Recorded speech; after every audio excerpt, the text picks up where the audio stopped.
Neighborhood Board is now in session. Aloha mai kako, everyone. Welcome. Thank you for taking the time to make your community a better place. Appreciate everyone being here. I want to make an announcement before we get into our reports, and that is, it's come to my attention that there's an email scam going on, and it's involving everyone in the neighborhood commission and the neighborhood boards. So the emails apparently are probably being taken off the neighborhood commission website and being used to ask members of the boards and the chairs, and I don't know who else, to send money and to give personal information. So please know that I will never ask you for money or personal information. So if you have any doubts, just don't pay attention to what they say. Call me and I will verify if a message is coming from me, but I'm not going to ask you for money. And Yes, I won't ask anybody for money. My name was involved, so. Yes. I didn't receive any. Oh, okay, so let's start with our monthly reports. May we have the report from Honolulu Fire Department? Hey, Honolulu Fire Department, are you on with us yet? I know we have HPD on the. HPD's on. Okay.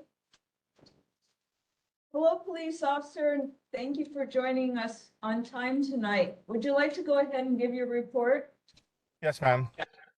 For the stats for the month of February, we had one motor vehicle theft, 3 burglary reports, 7 thefts, 6 unauthorized entry to motor vehicle cases, and total calls for service for the month was 6,134. A safety tip for the month is regarding Hawaii's move over law. And it involves emergency vehicles like ambulances, fire trucks, including tow trucks and police vehicles. The law requires motorists to make a lane change away from any emergency vehicle that is stopped for an emergency investigation of a possible traffic violation, rendering assistance to a police officer, or other official duties as indicated by the flashing emergency lights of the stopped emergency vehicle, where necessary and safe to do so. If you can't, then please slow down at a reasonable and prudent speed and pass slowly. More information can be found on our HPD website, honolulupd.org. And I'll take any questions if there's questions. Sir, we didn't catch your name and can't see your badge. I'm sorry, I'm Lieutenant Michael Thompson. Thank you. Are there any questions for Officer Conson? Any questions for Honolulu Police Department? Thank you, sir, for your service and for your report. Thank you And very the much. safety tips are very relevant to many of us who are at the age where we need more medical help. So remember, the person in that ambulance may be you. Thank you, sir. Okay, have a good night. Thank you. You too. Has the fire department joined us yet? Not yet, but what are water supplies? Okay. I'm gonna get a quick in minute. Whose laptop? Look at your laptop. Hi, Chris. Hi, good evening, everyone. My Hi. name is Chris Sugimoto from the Board of Water Supply. Before I begin, I would like to go over some responses to questions that were asked at last month's board meeting. So the first question was about when did the water rate increase go into effect? And how much did it increase by? So the new water rate schedule began on February 1st, 2024 for a 5.5-year period. After that, yearly rate increases of 9%, 8.5%, 8%, and 8% will occur each July from 2025 through 2028. The next question is about the Halavas Airscape. So is there any way for the community to help volunteer at the Halavas Airscape? So if you're interested in volunteering at the Halavas Airscape Garden, you can please contact Sherry Mikami at 808-748-5320 and or email workshops@hbws.org. Please note that the garden is temporarily closed through April 2024 for renovations. Let me share my screen for general water announcements. Okay, perfect. So for this month, so there were no main breaks in the month of February. So the topic today is the World Water Day. So the Board of Water Supply and participating city agencies are observing World Water Day on March 22nd. The theme this year is Water for Peace. This internationally recognized event encourages water users across the globe to make a difference by changing how we use, consume, and manage water in our lives. During this observance, you can read inspirational stories and watch videos on the global water and sanitation crisis, find out how climate change impacts our water, and get conservation tips. You could visit our website at www.boardwatersupply.com/World Water Day. And the participating city agencies include as BWS, Department of Environmental Services, and the Resilience Office. That's the ending of my report. Does anyone have any questions or comments for BWS? Yes, the chair recognizes Sherry Spangler. Yes, Chris, would you be, are you interested that it's possible to get a hard copy of the East Kuli'ou'ou watershed management plan? I like to read those documents, but it's like 450 pages long, many pages to print up myself. And what I do when I read them is I underline and circle and I read it in yellow and I flag it. So I read it very deeply and I can't really do that unless it's hard copy. Are you interested? Yeah, so would you want a hard copy or a PDF copy? Hard copy. Hard As I copy. said, I underline, I'm not computer literate, or that's a nice way of saying it. So I get out my red, yellow pencils and things, I tab things and I mark it up. But I read every word. I was reading it last night, it's fascinating document. So would you give it just to get it? Yeah, I could definitely do that. So did you want me to drop it off at next month's board meeting to you? Would that be the best way, or how would you like the hard copy? Can you pick it up? Is there a place? Let's put it like this. Right now, let's just say you're going to drop it off at next neighborhood board meeting and I can figure out a way to get it from you on the top. Okay. Yes, so I'll notify our consultant, print out a hard copy, and then if I can't get it to you beforehand, I'll just come in person at next month's board meeting and just drop it off. Otherwise, I mean, if I went to the, on Veritania Street, the beautiful green building. That's also an option. I could leave it in our engineering building where all the plans are located, where people can just come in and pick up plans. So I could leave it over there if that's an option you want to do. I can contact you afterwards. If you can give me your contact info, then we can schedule the best option for this for me to hand you the hard copy. We have an email, is that the email address that will reach you directly? Yes. You want me to put it in the chat or just tell you right now? You can put it in chat. Thank you. We have a question from Kevin Mulkern. Go ahead, Kevin. I wanted to thank the Board of Water Supply for inviting me over to take a look at the Halava Xeriscape Garden. They requested a proposal for a new irrigation system, and consulting, and it was nice to get paid almost immediately after we completed kind of our initial site visit. I'm glad that you're asking for volunteers.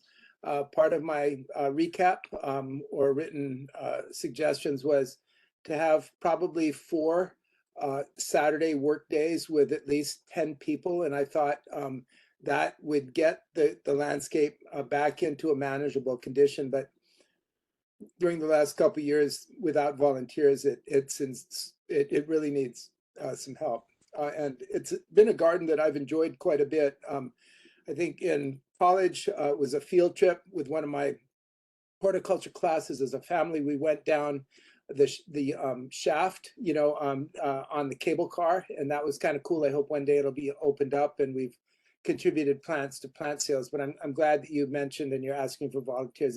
It'd be a great opportunity for anyone that wants to learn about xeriscape plants, low maintenance plants, cactus and succulents. It's a really neat garden.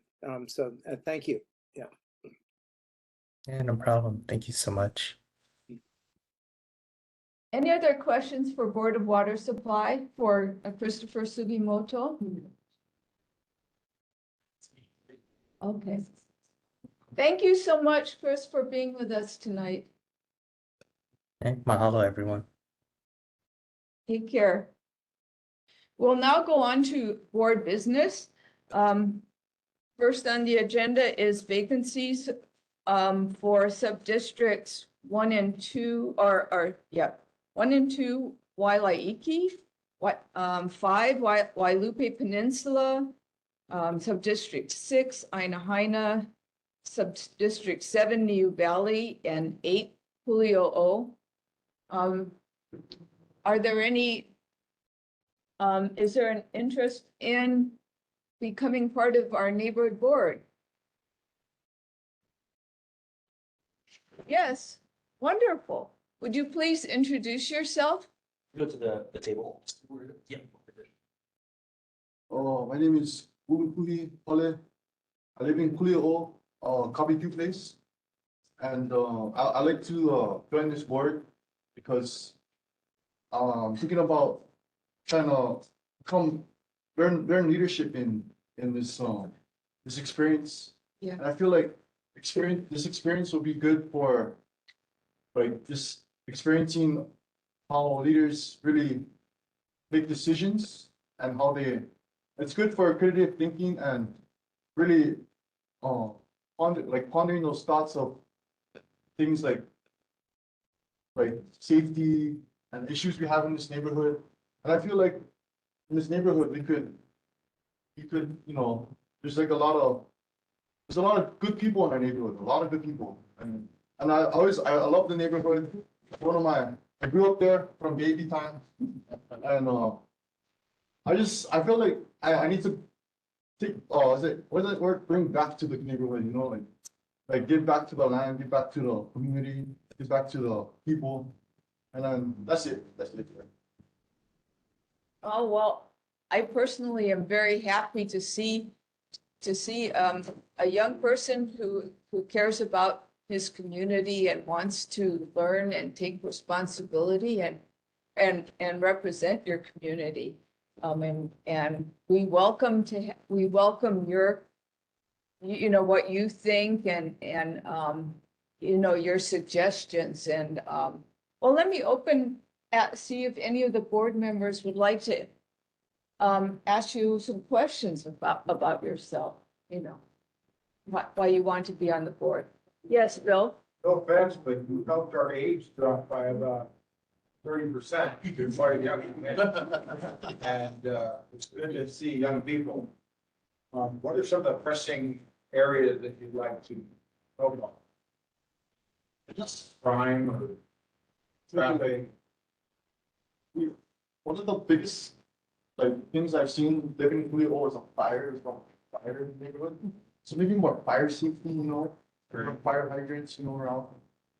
But lucky thing, they took it out as fast as possible. So I think it's pretty solid, but maybe more precaution. Even in Lahaina, they had those fire. So I feel bad for those people because they came out of nowhere. You never know what will happen anytime. What do you think your friends will think? From the board member, what's their response? Oh, I think they'll be happy. They'll be, oh, bro, go for it. It's a good thing, it's a good thing. I'll be happy if you come on. And if you guys are wondering what my age is, I'm only 18. I just became an adult, so I'm like, 18. All right, it's the time to start. yeah. All right. So, yes. You went second. Oh, okay. You've got Motion. four, Okay, we have a, huh? They'll be pulling you up. so, we have a process that we go through, so I'm gonna let Jeffrey go ahead and just make sure that everything's in order, and then we will swear you in, or shall we do that first? So I'll do the roll call vote to see if he's elected on, and I can do the swearing in outside. Okay, That way the board, the meetings can continue to go, and then he can come back in. If he is elected to the board, he is, as long as it's okay with everybody, he's allowed to sit up with the board for the remainder of the meeting. Is that okay with everybody? yes. Is Yeah, yeah. that a, Related to, oh, related to him? Not too sure. She's the board member. well, you're an uncle. Yeah. You're an uncle. No. I don't see why it should be a conflict. Because you're you represent Kuli'ou'ou, and Kuli'ou'ou is all about family and, Yeah. I mean, you know, so. As long as you don't all have the same way of thinking, I mean, I want you to all have independent, Oh, you know, ideas. independent. Okay. Okay, I just want to make sure it's on the any one. Not that I'm aware of, no. My sister. well, she could if she's gonna contribute. No, well, you are Sherry That's too. the minimum. That's the Yeah, one that's the minimum. qualification there is. 18. Yes. Yeah, that's about that. Oh, that's. And a resident, of course, of the, so 18 and a resident, good to go. You had What- her to fight What sub-district would you be a part of? it. Oh. She have to get rid of her. Okay. So Okay, what I'll do is, I believe, partner and Kalani are online. So in order for him to be elected, he needs a quorum number of votes, which is 9. So you need 9 votes for his name. All you would have to do is say his name, which is what, one more time? Your first name? So, yeah, you just tell me Ulu. Ulu, okay. So if you guys would like to have him voted on, you guys just have to say Ulu. If not, and you vote against it, you could stay silent or say no. Or, okay, of course, there's the option to abstain. So I'm gonna go down the line, the order that I do have. If I go over somebody that is absent, just let me know that they're absent. Of course, I'm not familiar with everybody. Kehalani Akiona, Ulu. partner Akiona, Ulu. member Ham. Hello. Don't know how to pronounce your last name too. Lucas, Chair Burker, Udo, member Gonzalez here. Ulu. Johnson. Reeves.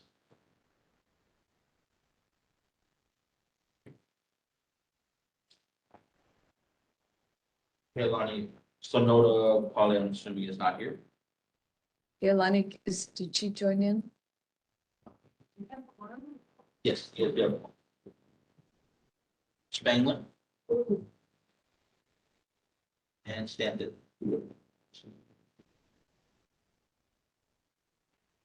So he was elected with 10 total votes.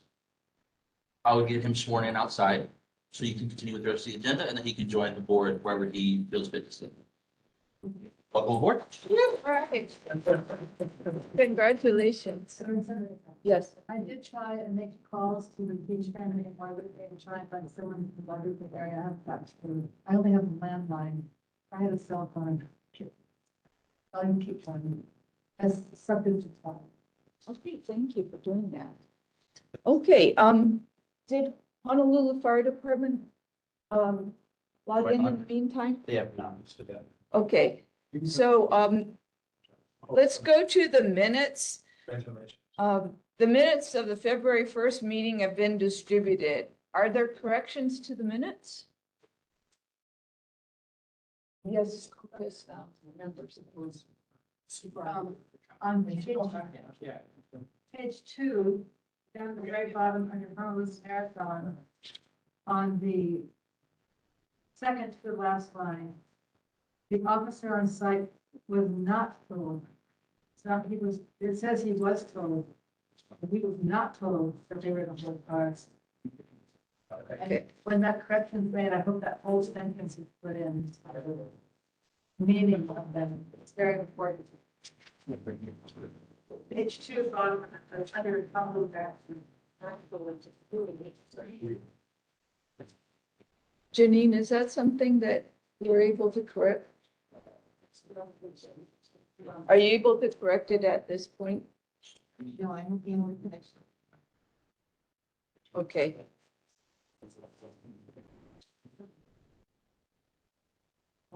Sherry, when Jeffrey comes back, please, Jeff Hurley's got that, show him on the minutes. Okay. I mean, that was the whole point of the problem, except the police officer was going up. Okay. Admittedly. So with that correction, can you please read it with the correction and then we will Right now, yes, so I put it up. yeah. Let's wait till Jeffrey's seen that.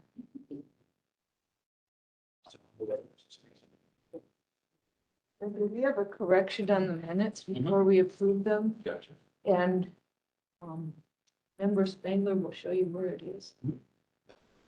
Page 2, on the marathon, officer on site was not told that they hold their cars. I hope that whole sentence begins with the new. Okay, so with that correction, the February minutes are approved. Okay, the board next needs to discuss changing meetings to Wednesdays, and for those of you who are in our audience, please pardon us, but this is an important administrative concern. So this board customarily meets on the first Thursday of the month. Now, most boards have professional media support through Olelo, and many of you are familiar with Olelo. So they film the meeting and they post the digital recording on the Neighborhood Commission website. So far, without Olelo's assistance, the neighborhood assistant and board members have had to fiddle around with the microphones and the webcam, and it's hard to produce a quality recording doing that. And if any of you looked at the board meeting video archives, you'll see what I mean. Now, the crux is that the budget being what it is, our staffing, that Olelo's only able to work with 3 boards in one meeting.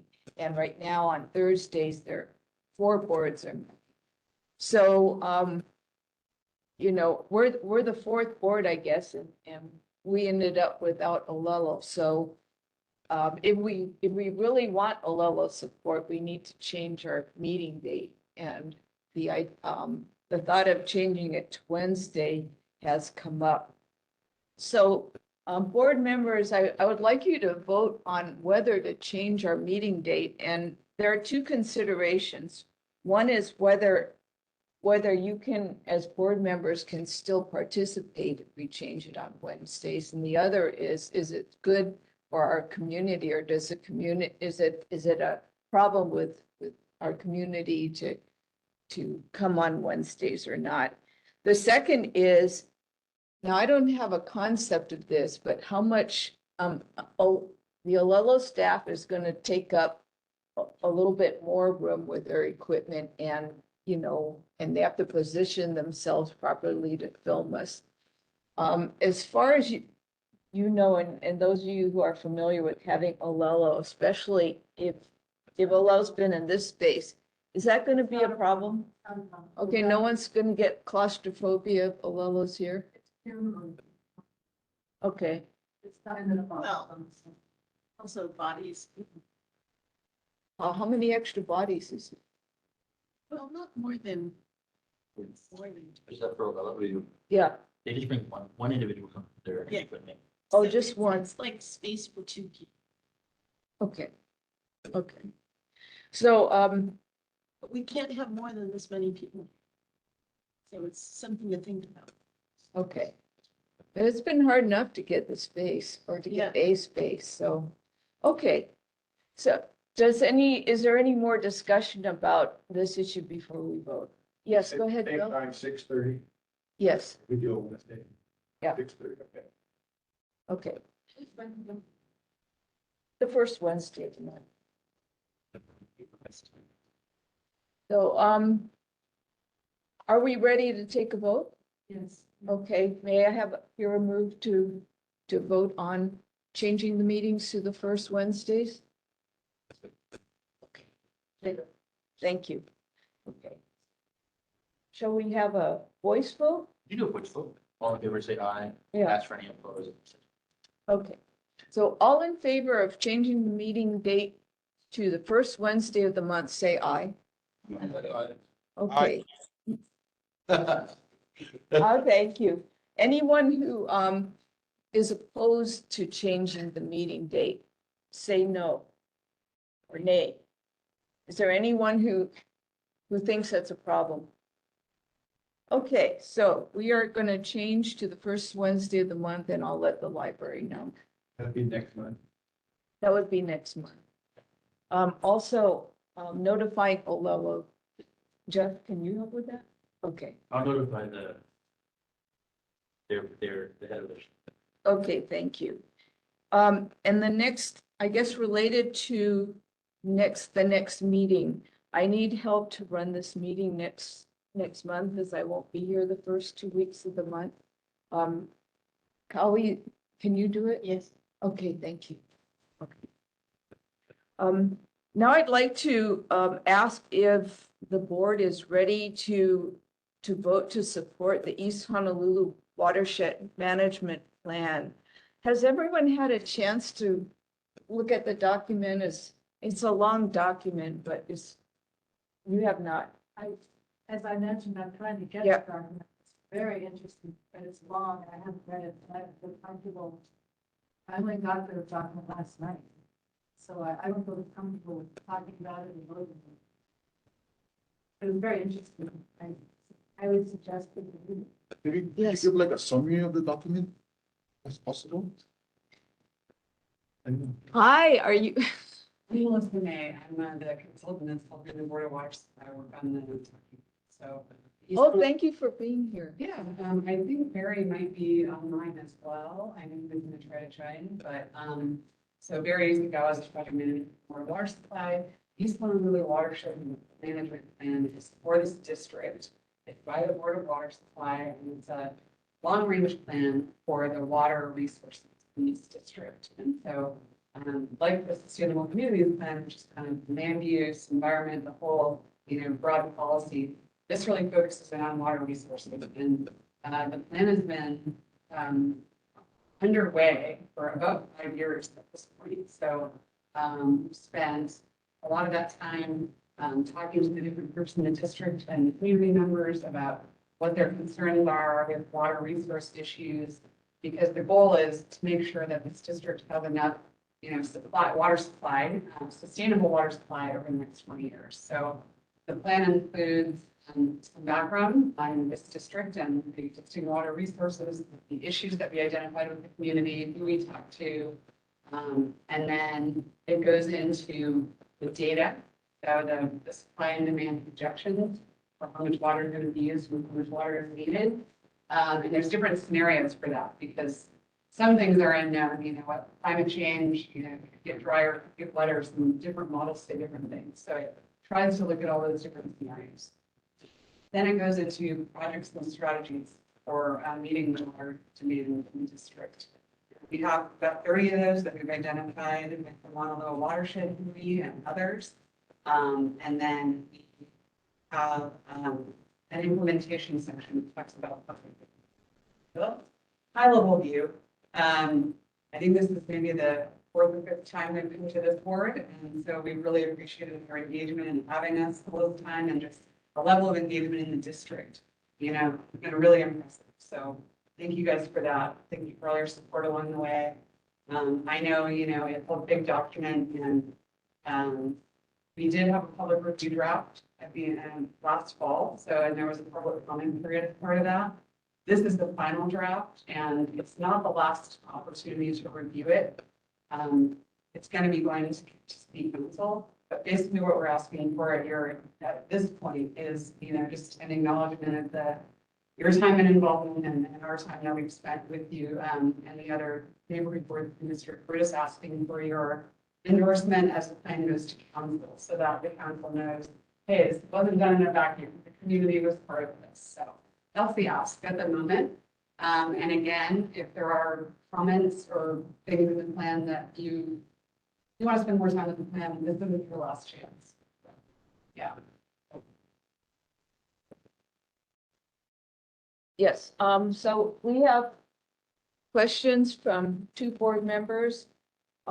One is, I don't know, who can raise it first. Go ahead, Sherry.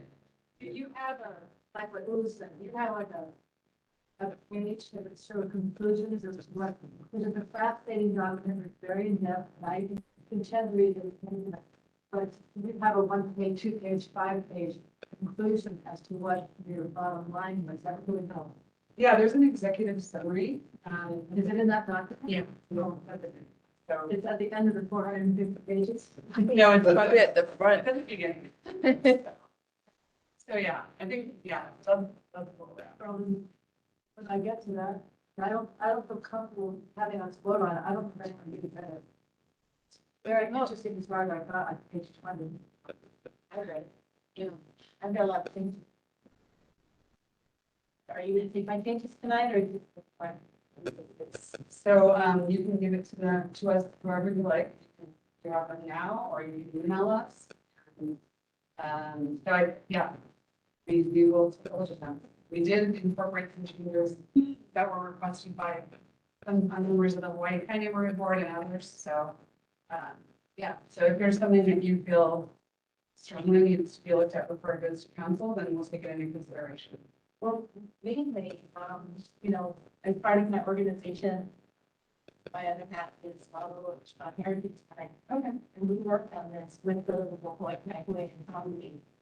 And we have only one on there as the agency and working with, right? We'll put into all of the other community champions.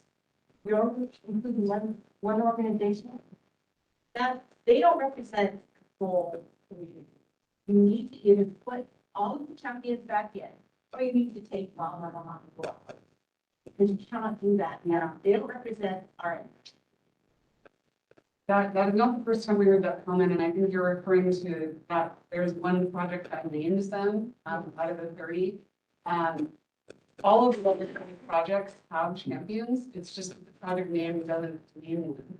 So they're identified under each project. And so the suggestion that we got from Livable Hawaii Kuli'ou'ou, which we are incorporating, is to identify the champions along with each project as they're presented at the front. So that was I understand that it can be misleading if you see, look at that list and you only see one organization's name. So that's how we're going to address that. For our area, we have an absolutely fantastic cultural site up on Spectrum. And don't make mention of that at all. It is it's the last on this item. And it is up there. And unfortunately, the Board of Water Supply broke it while they were building.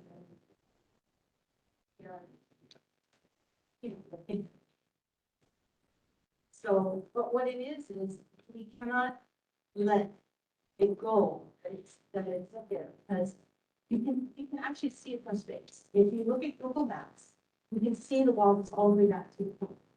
We have to keep that as a cultural site, we don't want anybody to come in and hurt it again. So that needs to be put in that. But there's just so many other things that I think really needs to be looked at, or, you know, it's okay. So what I can do is I can email these people if you think they're email. In May, Melissa May, May, @ssfm.com. And we also did get comments from 2 others about including Pico Ridge, so that is on our list. Yeah. So yeah, so. You know, I think that came through our board. We were the first ones to identify it. Yeah. And it's very important to our school. Good. Well, if there's anything else you want to share with me now, I'm happy to take that or Carl Lucas has a question. I actually, if we could all see, yes, Janine's edits. I have not had time to look at it, so I hope that we come back to the thing of, and we revisit it again next month, especially in light of the information that Janine has prepared. Or you can send it to. Sure. You have sent it out? Sure. Okay. I see Barry's on the line. I don't know if he wants to say anything at this point, but yeah. Very. Well, we appreciate all the work that it's taken to put all the data together and all the scenarios. It's just incredible. And I know that you consider it a working document as well. Are you under time pressure to get, you know, a general endorsement from the community? I mean, because we want to, you know, make sure that there aren't things that are overlooked and incorrect. So can you give us more time to look at it?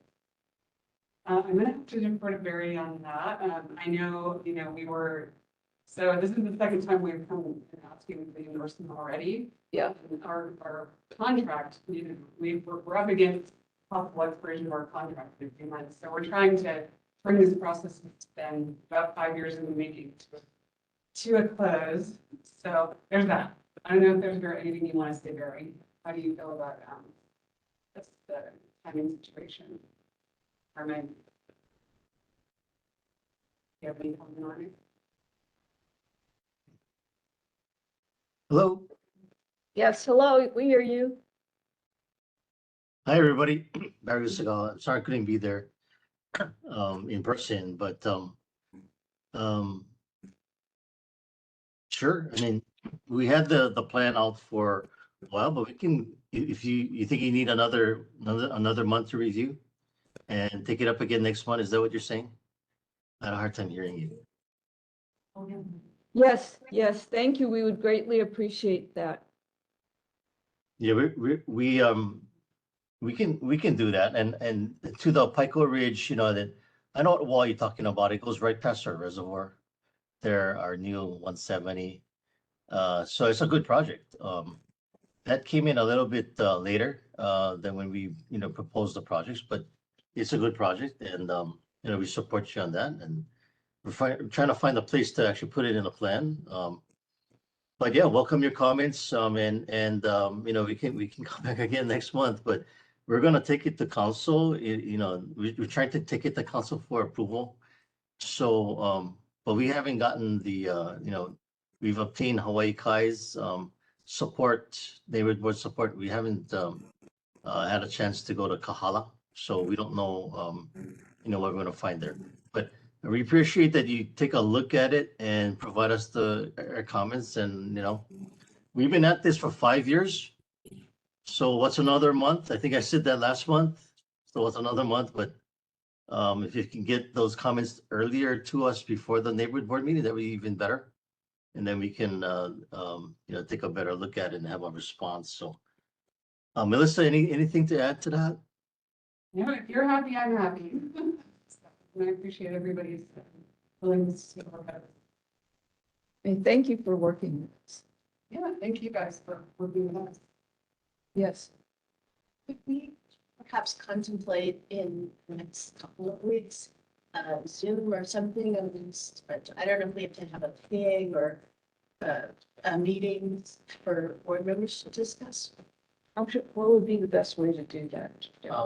For that, would probably more so be like a special meeting. And more so a special meeting where the board can, of course, organize like how regular meetings would, location pending. I'm not too sure how the library works as far as like the facility goes. But you guys can meet at a mutual location as long as you get the permit for it. You guys can have a special meeting if that's viewing the plan before next month's meeting. You guys would like them to attend, of course, inviting them out, having a discussion with the board. That's an option. Unless you guys feel like the whole month is needed to go over the plan thoroughly with the changes that board member Johnson made, then they can, of course, just wait until the following report. Yes, Tim. We do it all for the school. Which school? It is Okay. in Noah, but we do all of that. It's a big deal. Yes. The librarian said that she doesn't mind us having meetings with the library. I think it was, Okay, great. So let's work on meeting in the next few weeks and just figuring out any changes that you may want to see in the document so that it's ready by next time. Okay, thank you very much, Melissa and Gary. Our next item on the agenda is a resolution regarding apartments. It's called Resolution Regarding Apartments, and it opposes monster homes. So even though this has been addressed and we thought that Council Chair Waters had, had taken significant steps to curtail the approval of monster homes, there's still apparently pressure in the legislature to try to add more than 2 units to residential lots, and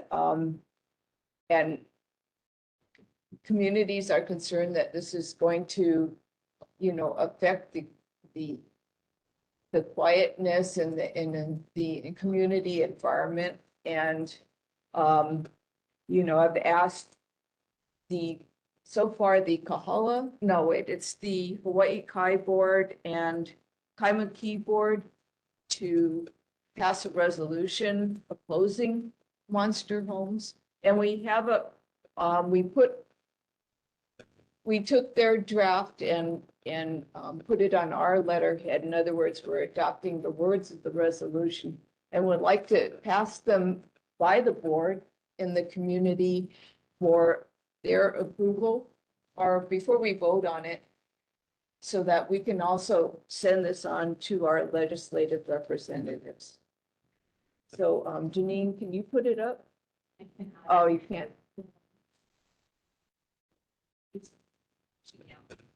Okay, I'm wondering whether, If you email it to me, okay, I don't, I would only get from the drawing. I don't have it personally on me that I have the printed resolution. Is there a way of sharing it? I know. Oh, Do okay. you have access to the neighborhood drive? Yeah. On the Google Drive? I believe Chair put Well, it in there. I did. So we have printed resolutions on the table. Yes. Oh, well, that's good. Around to everyone on the board. It probably will look familiar to you. And then we can go ahead and vote on it. Oh, thank you for.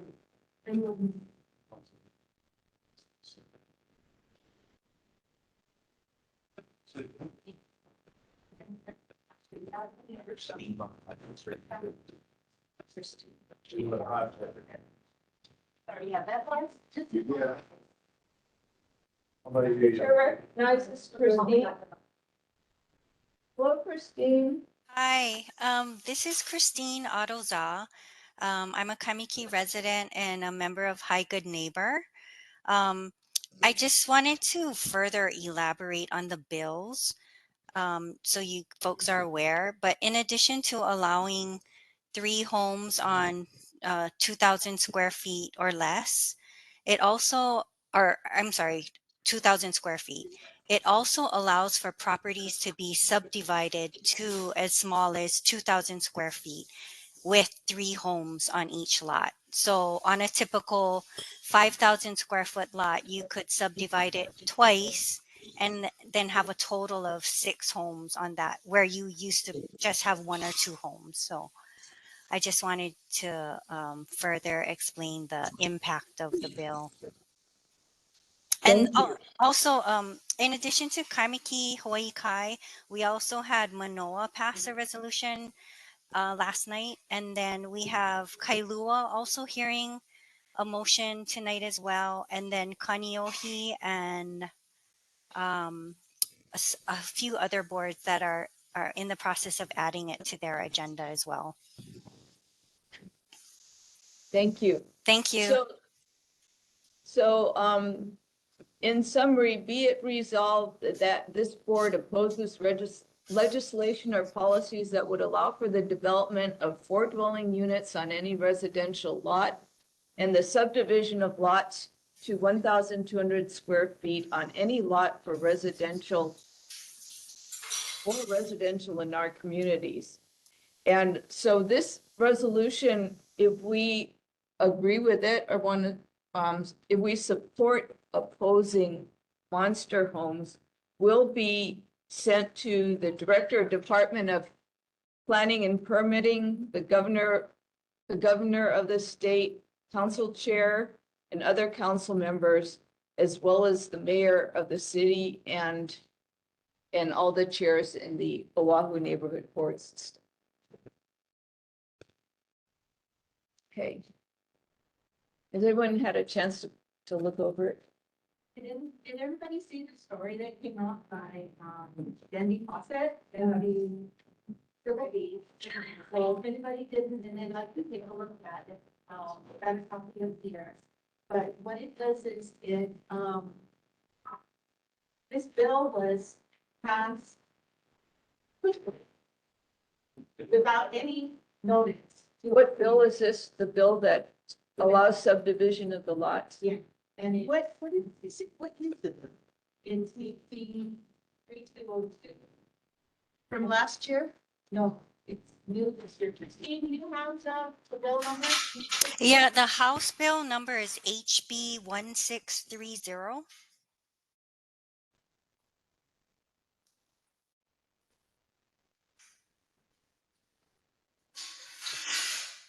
And what the Senate side? The Senate one is SB 3202. I can pop it into the chat. It's not a bill yet. I mean, it's a bill, but it's not law yet. No, but it's the Senate. No. So it's now gonna go, so we've lost any chance of stopping it at the Senate side because we really didn't have a chance to give our opinion on it. Because nobody came out to our communities to tell us about it. And to me, we are the ones that are going to be mostly affected.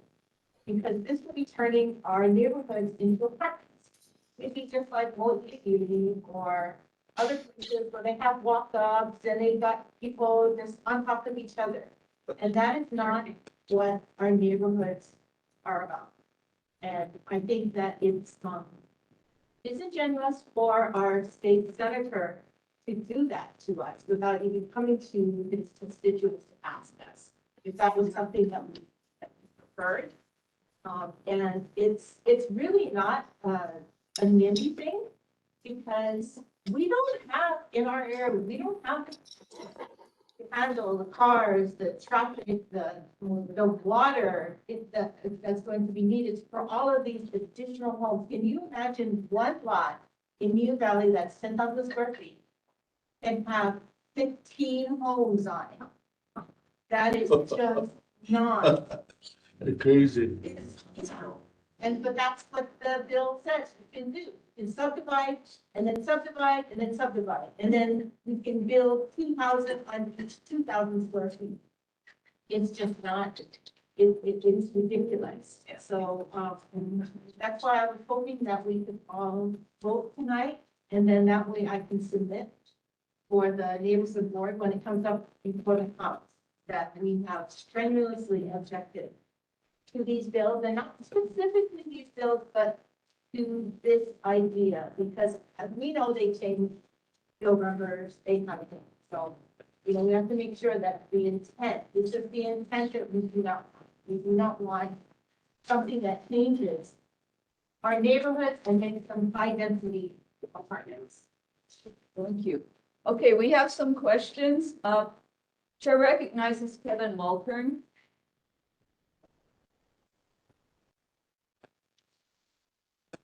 Thank you. I'm not sure.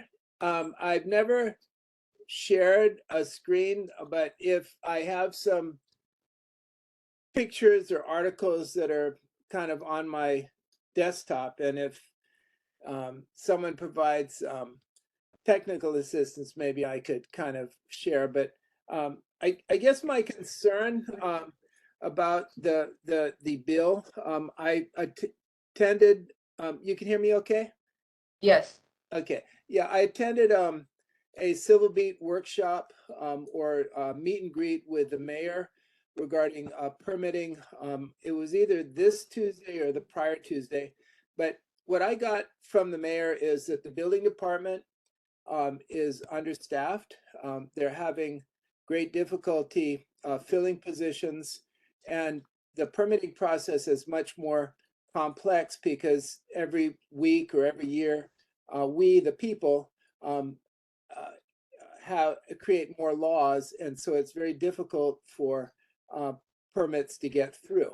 Okay, so, and as a contractor, I have a vested interest in developing properties, and also as a parent, I have an interest in having places for my children and grandchildren to live. So I am a little biased. There was an article that I shared with you today from Josh Green, and he stated that the rules and the permitting process increases the cost of, I guess, building condominium units by 58%. And so when my wife and I did own an apartment in Waikiki, I think it was, I think we sold it for about 300,000, but if half of that cost was because of permit fees, wouldn't it be nice if we could have sold it for $150,000 so a new family could move into it, and start a life? So we're not really thinking about how these things affect us. As far as monster homes, I have to admit that I did want to build a monster home. With the idea of having my aunt live in the same house with my mother and my brother. My aunt died basically alone in an assisted living facility in Florida. My mom was able to live in the house, but essentially alone in the house, and it was sad. And by pooling resources, people with limited incomes hopefully can actually have a house that they own to live in. As far as changing the dynamics of the neighborhoods, when Ainahaina was built, my mom was one of the first people to move in there. She displaced Hind Dairy. It used to be a dairy. When I went to New Valley Elementary, when the new development went in behind the school, the chicken farms were kicked out. Kalama Valley, which is concerned about an assisted living facility, used to be hog farmers. And I remember when they were upset about being displaced by the residential community, one of the farmers took a truckload of excrement to the state capitol and dumped it. So change is happening, and we should try to usher it in a positive, constructive way so that our kids don't move to the mainland to purchase houses, and that people who are in business here, such as myself, can provide jobs for their people. And the construction industry is one of the better paying, I guess, types of work where a person may actually garner a living wage.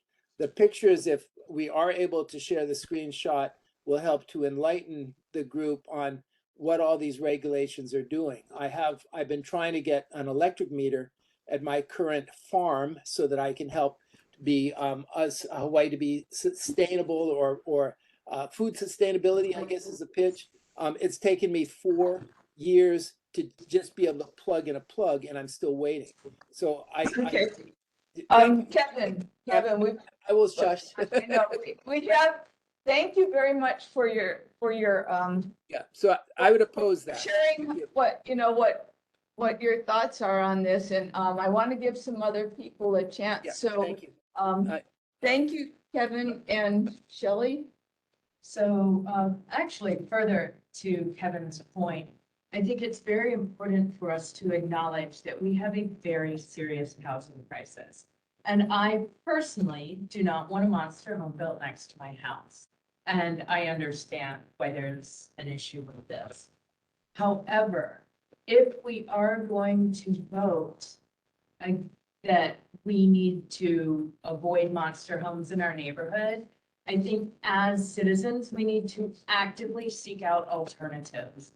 It is massively important that we embrace our lower wage earners because they are supporting everybody on this island. And we can't exclude them and be elitist. We've got to house people.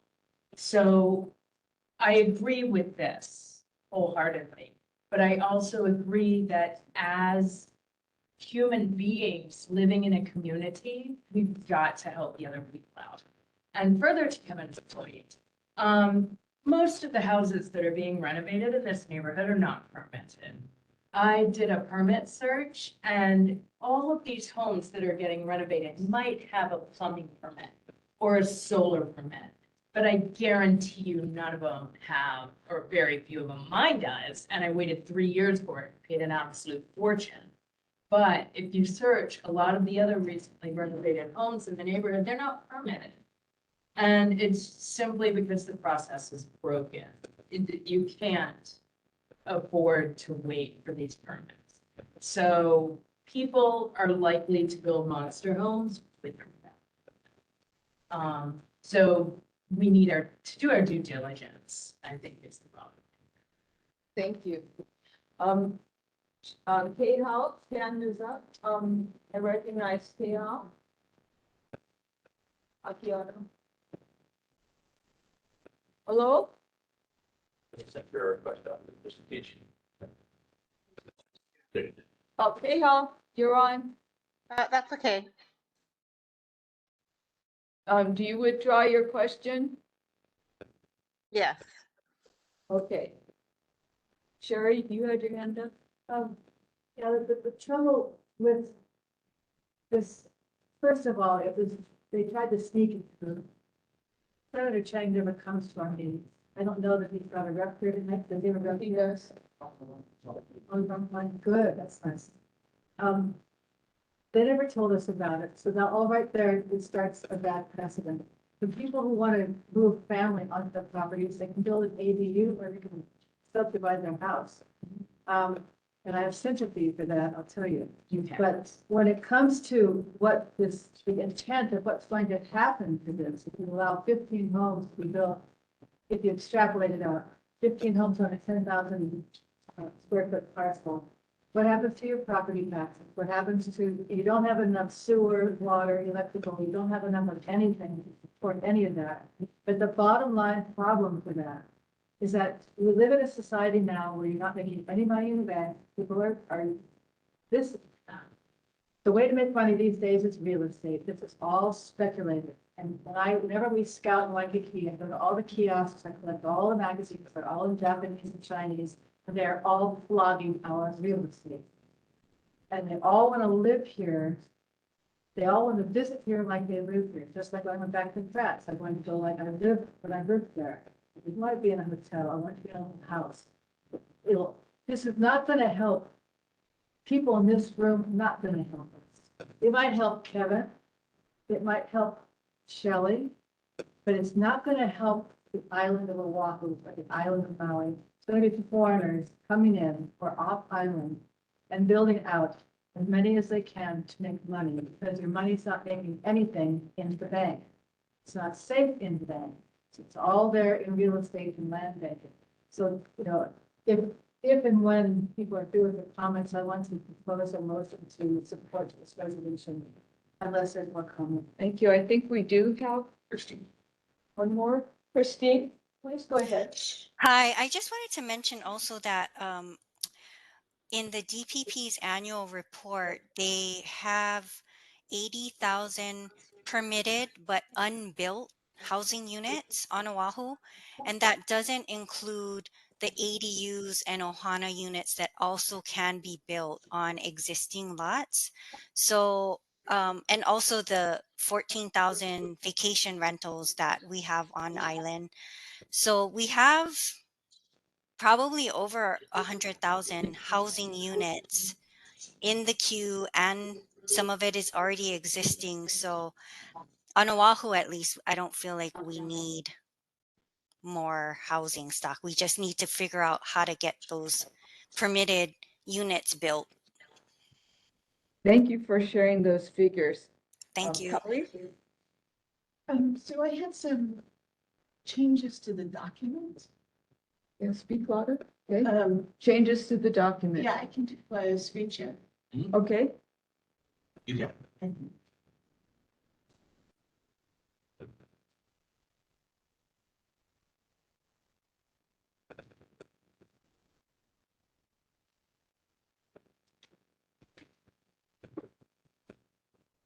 I didn't flesh this out all the way. I just made some notes. So the first one is, can you read it? Yes, so unrelated. So that addresses one concern, which is having a monster or homes, large buildings on small lots where there are unrelated individuals and or unrelated family groups living in the same structure.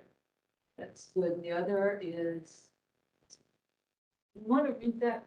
Go ahead and read it. Colleen. Which one? The second, Oh, see paragraph 5. Whereas,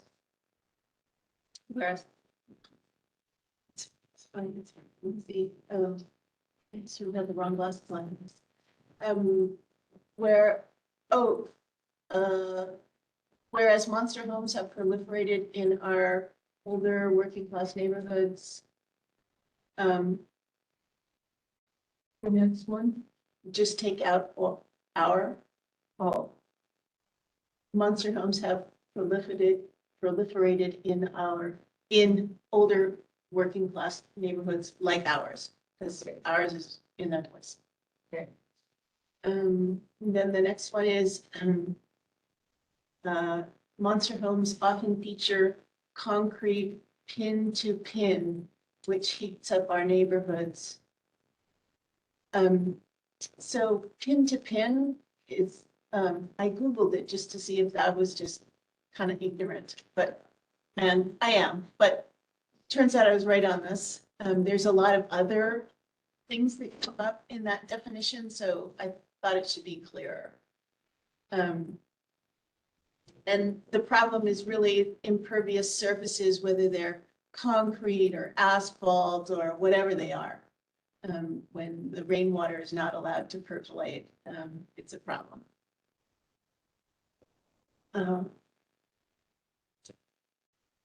And then whereas monster houses increase neighborhood density, noise, and stormwater runoff.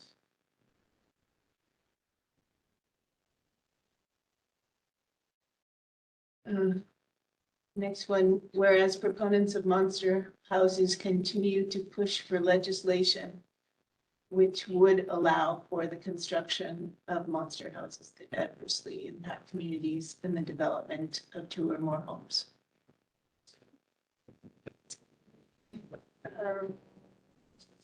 Next one, just strike the simplify that, opposes legislation or policies that would override county authority in determining density. okay.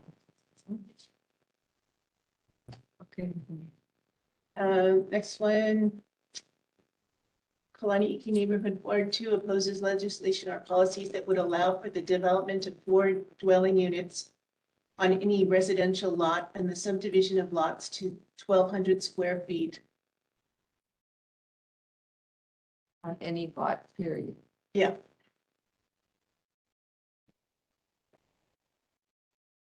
Those are good. Did I misunderstand, where, Which one? with override county authority, we're gonna strike that or we're leaving it in?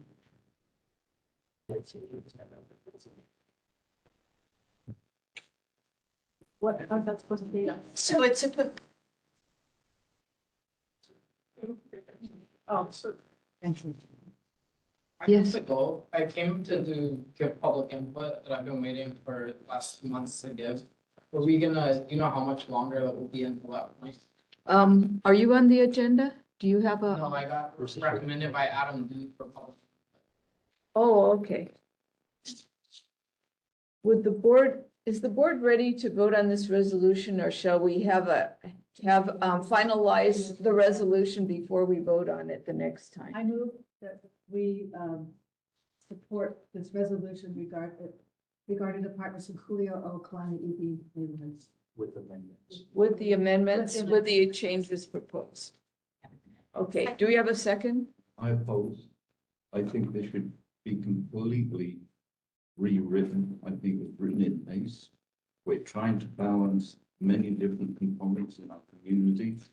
And since I've been here, the balance shifts by powerful voices who are linked, powerful interests. Their interests are community, whatever all these different neighborhood boards, the city and county come up with is going to impact the future, so it shouldn't be taken lightly. I think, quite honestly, I think this is a piece of rubbish. Call for the question, we seconded it, and he can vote no. It was Okay. seconded, and he can vote no. Okay, well, let's take a vote and, you're gonna state that again. I mean, just to, He can vote no. what your opinion is now. So let's go ahead and take a by name vote. The vote is to support the resolution with the amendments as suggested by Kali Lucas. All in favor of, so, go ahead, Jeff. Is member partner and Kalani Akiona both online? Are you guys still here with us to go for the vote? Yes, we're here. Okay, awesome. Okay, so again, so this is, the motion is to support the resolution with amendments. Kalani Akiona,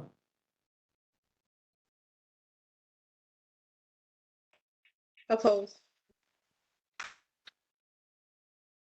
are you voting nay as for the motion? Nay. Partner Akiona, Nay. member Ham, Nay. member one, Very good, Nate. Lucas, Aye. Chair Burger. I abstain from voting. Gonzalez. One more time, I'm so sorry. Nay. Johnson. Aye. Hughes is absent. Spangler Aye. and Polly. Yeah. The motion is not passed. So the motion is not passed. We do not support the resolution opposing monster homes as written. Okay. And I'm going to, try to get you in. So, Thank you. yes, thank you for your patience. Excuse me, I have- I wasn't asked to vote. He was Oh. asked to vote. Oh, my goodness. Did you? I'm so sorry. Yeah, no. I'm so sorry. Thank you so much for getting to that.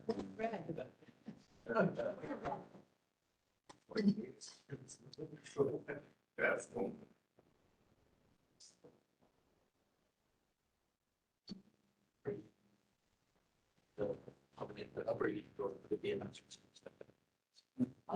I think.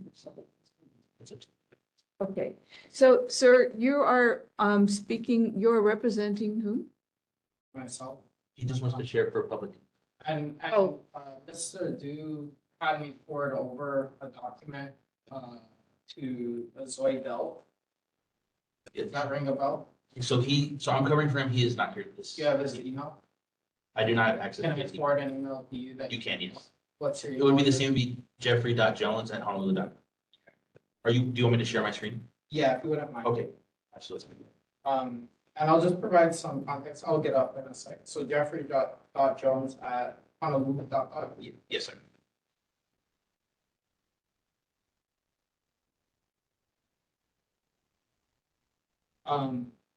So while you pull that up, just for context, I grew up, went Kilohana, New Valley, Kaiser, went to the mainland for 10 years and came back in 2021. During that time, so we're at the back of 435 Pumamani at the back of New Valley. They did the LED lights. I think they spent around 50 million throughout Honolulu County doing them. Totally understand higher efficiency and so forth. This is also a major problem for light pollution for us. It's totally white, not totally, but materially impacted the view of the stars in the back of the valley. So I reached out to Rep Waters, and hopefully that pulls up, Jeff. I have the kind of graphics in it. So I reach out to Rep Waters and and they submitted a special request. I recommended that they put a grate on the light. And I offered, I'll happily pay for it as well. It's affected not just me, but the families that live in the back. I won't put their names, but it affects a broad part of the valley. And frankly, I think it's, a shame. A lot of the ancestors of, the Kanakas that came here came via the stars. Now we can't even see the stars with this in the valley. So this is a gigantic problem throughout the nation. Again, obviously there's trade-off imbalances. We want better efficiency. I work in the energy technology space myself, but they have this impact. And so we put in a request to CDCC. I think it's the mayor's office, and they denied it. And so I wanted to just come. I think this is for you, Mr. Nouchi, to just see if you could petition them to place a grate there. I'm not asking for a reduction in the light, just asking to prevent it from going up. If you scroll down a little bit more, this is a response from them. And if you can, and you can share this with the group after, yeah. But if you go further down, this is where our house is at. That's where the light's located. And if you continue to scroll further down, that's a light number. You can continue to go down if you wouldn't mind, sir. That's what the light looks like at night. Okay. And obviously with the camera, it makes it look worse. But, and again, we can see some of the stars, but it wasn't like this growing up. Again, won't, say names, but a lot of important members of our community in New Valley and frankly from all of Hawaii complain about this and ask me to take this up. If you continue to scroll down, again, you'll see it, right? And you continue to scroll down, see it again. And so finally, if you go down one more page, this will show an example of what a grading looks like. So again, the purpose is not to have instigate a safety issue or anything like that. It just is to point the light downwards, serve the purpose, and while still having the safety. So I don't know necessarily what we can do. I mean, again, I'm happy. I'll pay for it out of my own pocket. It always feels great to cut, a huge check for the IRS at this point, or the Hawaii state government, and not and have this type of stuff denied. But again, I'll do it. I think this is going to become a bigger and bigger problem. I'm not asking them to do it around the city. It's just our one specific area. It's one of the only places in Hawaii that you can still see the entire stars if we didn't have this. So that's it. Happy to take any questions. Unfortunately, I'm not going to be able to stay throughout the rest of the night. Yes, ma'am.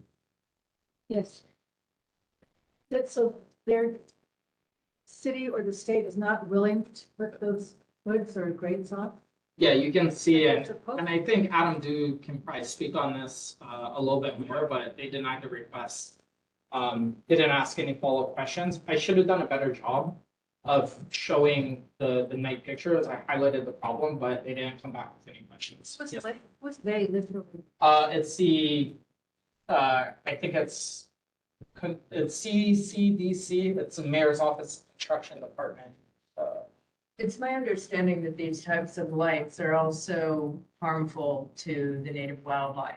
Have you reached out to any conservation groups? No, To because affect- honestly, I could do that. Yeah, time is limited already. So unless there was and it is again, there's a cul-de-sac, right, going up the PBS PBS property, but well, going up to the property, right? So it is darker there at the end. So there's I guess one could argue that I can understand their point. So we've had our house broken into multiple times, like over the past decades, during the waves of burglaries, all during the day. So, yeah, so I think that could happen, honestly, I just want it fixed. And if they can't they can't fix it, where they don't want to pay for it, let me pay for it. I'll have a private contractor or hire someone out to put the grade on. Who do we have, Is who's, this standard? who logged in? The light that they put everywhere, yeah. Oh, it is. But again, because of where we're at specifically, if you're in the middle of, Hawaii, Kuli'ou'ou is a little better up, but you're gonna just have more light pollution already. We're lucky to have a little bit less, but this is just the ugly cherry on top, or the rotten cherry on top, so.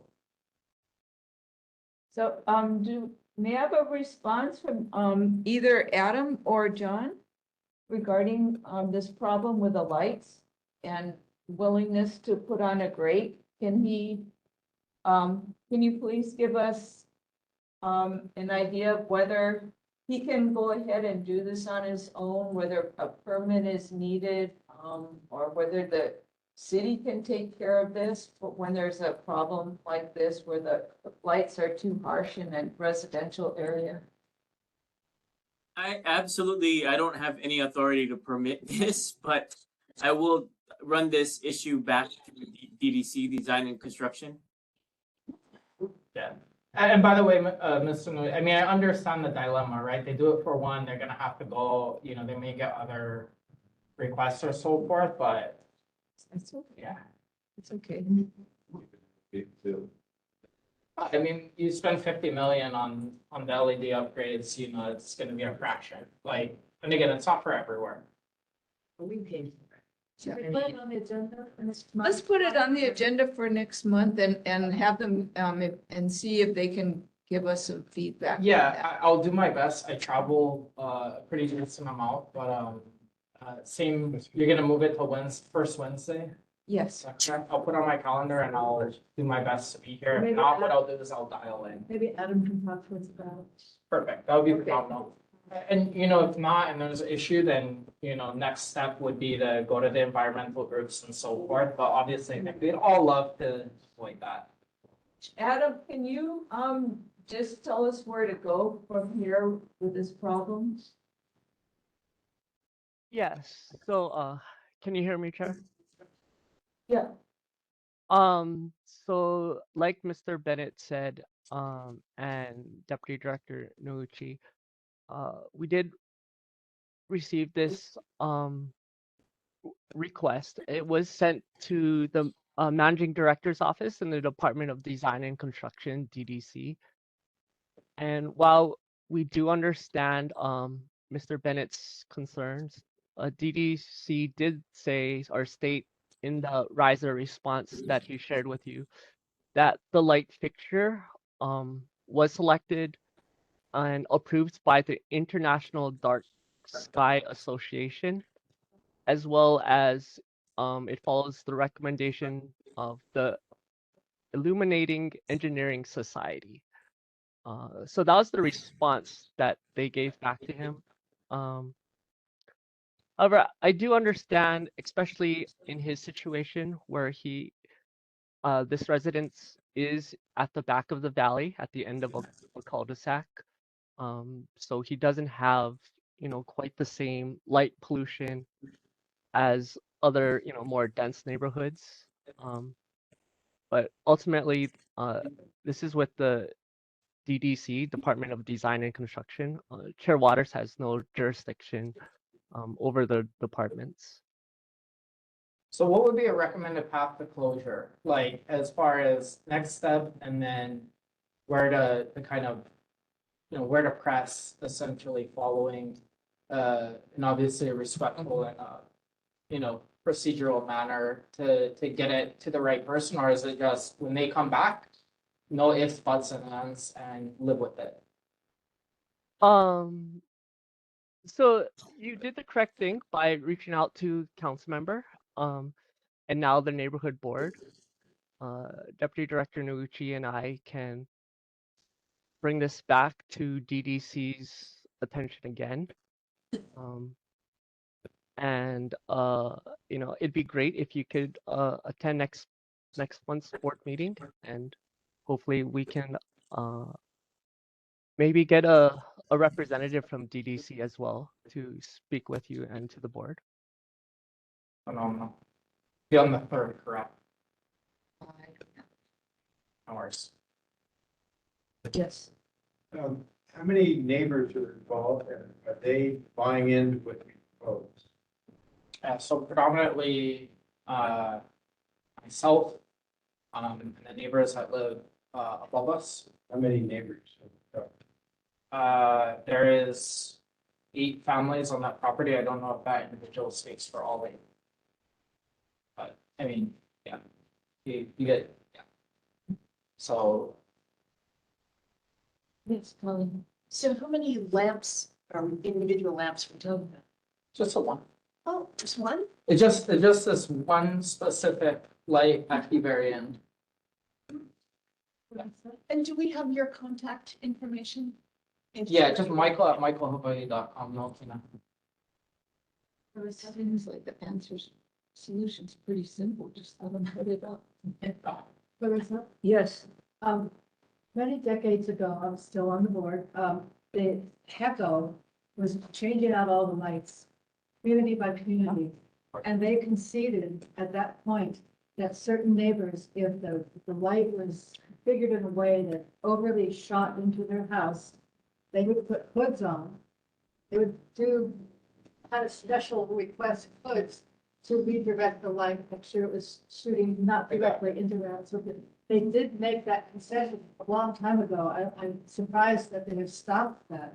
They have always been open to the idea that certain lamps might shine in the wrong way and that it can be adjusted. So I can't see that this should be, Would it be possible to contact those folks and to see that's remedial work and if it's still available?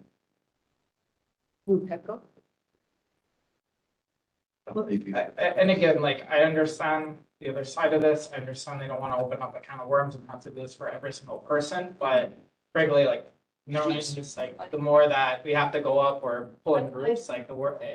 I thought they would be shouting for the rooftops if there's one fellow in a certain valley in East Honolulu got his light changed. I think you have a valid concern. Thank you. I don't think they've been over swamped by people saying, "Hey," I just think, one person can proceed with the process and see if we can get it changed. You can offer to pay for it, which, is. I already do, but I will offer to pay more if But possible. no, it's not that big a deal. It didn't used to be. I'm surprised if it is now. Yes, What Jim. I'm proposing is that maybe the way to see if what you're suggesting is still out there. Like use it for precedent. And Yeah. maybe, that offer of remedial work undercuts everything because it's still on the books. And that will save a lot of hassle. And it may be a way to circumnavigate anybody who's on the council or wherever, feathers getting right by going to TV or the press. Yeah. Awesome. Well, thank you all for listening. I really appreciate it. It's great to see that we have this board and you folks are all active. spent a long time working on boards from a pretty young age as well. So good luck with everything. Congrats. I'm 18. Thank you, Michael. I'll see you all next week Wednesday. Adam, if you have Next month. next month Wednesday, first Wednesday of the month. Adam, if you have any questions, you have my number. Happy to talk and figure out the best way to approach. So we I know you folks have a lot on your plate already. Thank you. Thank you very Partner, much. You're welcome, partner. Did you have a suggestion? I know we didn't catch you in time. No, no, Chair. Actually, I was just gonna call point of order since this is not an agenda item and we've already assured him that we'll address the issue next month. But since we're done, that's okay. Okay, thank you. Thank you. So we'll go back to announcements, just some real quick ones. One is, speaking of HECO, they're going to, or they did install a pole on 802 Kainoa Place. Under going to public input for items not on the agenda, on behalf of Ola Souza, I'd like to just let people know again that the Republican caucus is on March 12th, and it will be at Kalani High School cafeteria from 6 to 8 p.m. We have discussed, Sherry Spangler, have we discussed the email scam to enough? Just reiterate that nobody, if you're getting these strange emails asking about Zelle or PayPal or money, or if it's written wrong, or we always call and clarify. My name was brought in, Shelley was dragged into it, Clarissa usually was at the head of it, but she wasn't. So just, now we've been here. All right, so don't let anybody take your money unless you say it's okay. Put me on money, who knows? Okay. Okay, so we do have an additional item for public input, and that relates to the Kalani High School track renovation. Go ahead, Sherry. I don't know how this ever was allowed to happen without it coming to our neighborhood board, but Kalani High School is doing a renovation. They have excavated and graded the entire field out there. And they didn't go to anybody. No neighborhood group, no associations, no neighborhood board to talk about it. And they were excavating 3 to 4 feet down. And they did no dust control, no dust walls, no water control. And that's in the document of their contract that they're supposed to do water control. This is one pile of dirt. Here's one swipe on a table. Sorry. It's interactive. Yeah, that's one swipe on a table. That was on the car. And this was the dirt from that. That was just one swipe. And it's silt and it's on our lanai. Here's one pile. I went out there and went, what in the world? Our entire house is covered. And so is Kalani Piki up in the mountainside, up on the other side. And our neighbors, and I talked to the Kalani High School students because I couldn't recommend. I went out and chatted with them regarding, and they said it's horrible and noisy and dirty. So what we're upset is that they have not done proper dust control or water control or noise control. Our entire house, starting at the beginning of January, like the days of construction, from like 7 in the morning till 3, 4 in the afternoon, was humming and buzzing and vibrating. The walls, the jalousies, granted we have an old house, but I mean, hey, so it goes like this and all day long, and you can feel it in your bones. So I'm here, they excavated the entire, it's acres of land, and they went down like 3 feet. So, and then the grading, and we don't know what kind of permits they do, and they haven't followed their own instructions, which is to do water, spray it down, and do dust mitigation. So there are no laws. So I'm here to ask for assistance from from our legislative representatives. Can anyone point us, tell us how to help? Yes? We need the cell phone number and name of the on-site project manager so that we, if we ever have an issue that is like, oops, I was doing worse, then we could contact him. We need the tall dust barrier fence around the whole field, especially on the kayak pushing side and on the other side, because Kalani is getting whaled.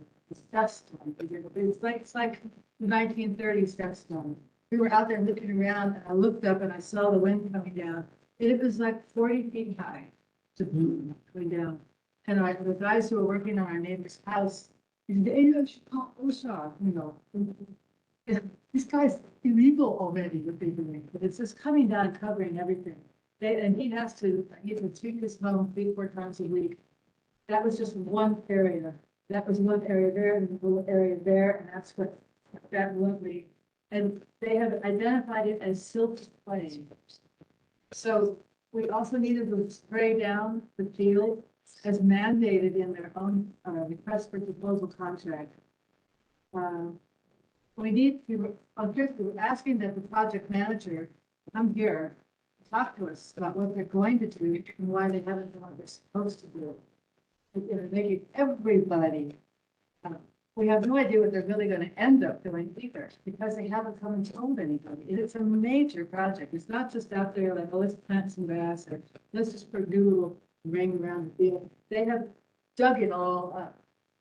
And, this neighborhood board has been very upset by, Fluker when he was grading the property, little area in back of his house. Everyone got up in arms. This is an entire, Kalani High School sits in a bowl. And you have Waialae Iki on the Kokohit side, Kalani Iki in the mountain side, and on the other side, and Waialae Golf Course community down below. And the students who say they're suffering too. But it wasn't supposed to happen during student hours. So it wasn't a kiddie all day long, every day of the week. So we need a project manager to come here and talk to our board and talk about the project. I'd ask for the principal, but I don't think. Some stories. We need to have someone explain why no one came to this board to talk about it. It's a major project, and it has major impacts, and we need them to confirm that they're in the stadium when it's going on. Because already Kalani Iki people are told, because I represent my community golf course, Kalani Iki, and parts of Waialae Iki. And they told me how the little lights they had before, and the tennis courts were gone. We need to know that this major project, I don't have that picture there. You want to walk around and see it? No, Sherry, who in your experience of our representatives would have the information that you need? Let's put it like this, Mark Hashem and Stanley Chang are taking vows for getting the money. They should have the power to make someone come here and talk to us. It's interesting, Hawaii Pine Neighborhood Board, they have the principal from, I think, Beaver Valley Intermediate, comes and talks about the Kaiser complex and what's going on at the schools. Why don't we have someone coming to our board talking about what's going on at schools?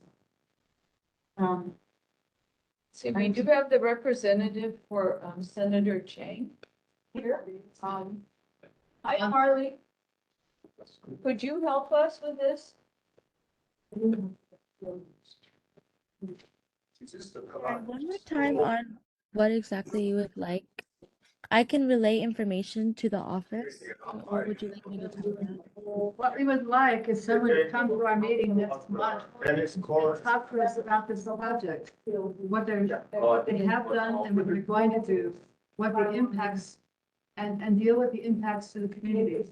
Like I just said, we're asking to have the manager, the project manager's cell phone number so we can talk to him directly in case it's something immediate. This is for the Kalani High School construction project that's going on now. Yes, Tim? First of all, we can do something almost immediately. Call OSHA. No, they must have building permits. Have you seen them? No, all I've seen is the contract. The building permits must be posted on the site. If they're not on the site, the posting is told that that. And it's just things like inhibiting the children at school. I'm sorry, I don't mean to denigrate you. No, I don't know They, that they can pull the permit No, immediately yeah. within a few days. The kids told me, I said, what do you think about the project over there? I didn't know what they were But gonna you say. haven't seen They any went, oh, photos. it's horrible. You haven't seen any photos. No. They have to be publicly displayed. Well, we don't walk over there, we got just a little cabin trailer and you can't access it, so yeah. So what we're just trying to do is get, Shelley. They, in order to get their permit, they have to have an erosion and Yeah. sedimentation control plan, ESCP, and there's a specific department for that. And you really should just go straight to them. Because they have to show before they begin that they've got erosion and sediment control and dust control in place. Well, they obviously. So check out ESCP first. ESCP. Yeah. Is everyone on the? And how, is that city, state, or is separate, who do they, underneath? You know, I don't know. I had to take a class on it to do our permit. And I don't remember the details of it because it was so rapid. So let me see if I can find everybody. Yes. But I mean, I can, We do, Nobody we need the should go. permit number? No, no, I don't think so, but Besides- you can search that up easily. You can go to DPP and search out the permit by address. thank you, that's a good idea. Okay, In their own contract, it says they're supposed to do water control and dust control. They haven't, it's, no. okay. They're in the news. Well, I thank you for bringing this to our attention and, in the interest of time, I do need to let the officials give their reports because we're about 20 minutes behind. Does anybody want to take some dirt home? No. I'm hoping that they might be able to assist us with this as well. So, let me give the mic to Congressman Ed Pace's representative, Julia Anus. I'm sorry, Julia, can you please help us with your name? Of course, yeah. Good evening, everyone. Thank you, Chair and board members, for allowing me to speak tonight. My name is Julia Anushevska. I work as a staff assistant for Congressman Case here in his Honolulu office. And I just wanted to give a quick report. I wanted to share some helpful resources. I've gone ahead and pasted those in the chat. I've included the link to his website, case.house.gov. That's a great starting point. If anybody needs any assistance or wants to know, the latest actions of Congressman Case. And then I've also included the most recent e-newsletter, and that provides some updates about his work here and in DC. And I also wanted to highlight that the Honolulu office offers casework services. So if you folks or anyone that you know is having difficulty with a federal agency such as IRS or the VA or Social Security, for example, we can assist in those matters. And lastly, I wanted to share that the Congressional Art Competition is currently underway. Art pieces are due in the Honolulu office by April 19th. So if you know any high schoolers that are creative, send them our way. It's a great opportunity. And if anyone has anything they'd like me to take back to the office, I'm happy to do so. My email is also in the chat. So if you want to connect with me personally, I'm happy to chat via email. And that's it for me. Thank you. Julia, please thank Congressman Case for allowing you to be here at our meeting. It's, we're really happy to have you. Thank Are you there so any much. questions for Congressman Case? Not at this time. Thank you. We look forward to seeing you next month. Thank you so much. Okay, next, Mayor Blangiardi's representative, John Nochi. Hi, Hi, good John. evening, Chair and Board. Can you hear me okay? Yes. Okay, I'm gonna be brief tonight. First, I want to announce highlights from the mayor's newsletter this month. Mayor Blangiardi is scheduling another slate of, I believe it'll be maybe 14 or 15 or maybe around there, town hall meetings. So again, we as cabinet members made the circuit with Mayor Blangiardi to many different communities, and they're in the process of scheduling those meetings. I guess starting this month in March. So I can find out when that is and communicate that back to you, Chair. But I also, have the date for that. It's May you do have 23rd. it. Yeah, it's May 23rd at the Cocoa Head Park Gym. Okay, perfect. Also, what I have from the mayor's letter is Transportation Secretary Pete Buttigieg visited Oahu, and I had the privilege of taking him around and showing him some of our transportation infrastructure. You can find out about that in the newsletter. Also in the newsletter, talking about the city's first climate adaptation strategy adopted by the city council, and also some stories of Mayor Blangiardi commemorating Black History Month in Honolulu. That Mayor's Highlight newsletter can be found online at oneoahu.org/newsletter. Also, an announcement from the Neighborhood Commission office is that the office is hiring neighborhood board assistants to engage in public awareness for community support.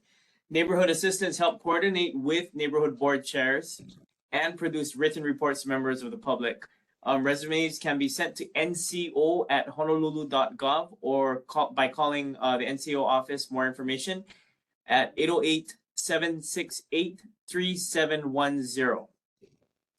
Going to move on to two departmental follow-ups that I have for tonight. Both are with Department of Facility Maintenance. Member Stanton raised concerns regarding overgrown grass and rubbish around the Big Ben at Po'ola Street. Stanton noted it has not been cut since June 2023. And DFM performed roadside maintenance on Po'ola Street on Thursday, February 8th, 2024. So good to have that completed. Second issue, Member Kilcoyne, Wailupe Stream noted in April 2023, the trees and brushes have been trimmed, but they are now overgrown. DFM initiated service request 53386 for stream maintenance of Wailupe Stream. Maintenance was last performed in September 2023. As part of the service request, vegetation will be cut and removed from the stream area. Tree removal will need to be scheduled in accordance with the U.S. Army Corps of Engineers permit requirements that limit the trimming or removal of trees during specific time periods to avoid impact to possible hoary bat season, endangered species, native species. That's all I have for tonight. And if anybody has any questions, I can take them back and have them answered by the property department. Yes.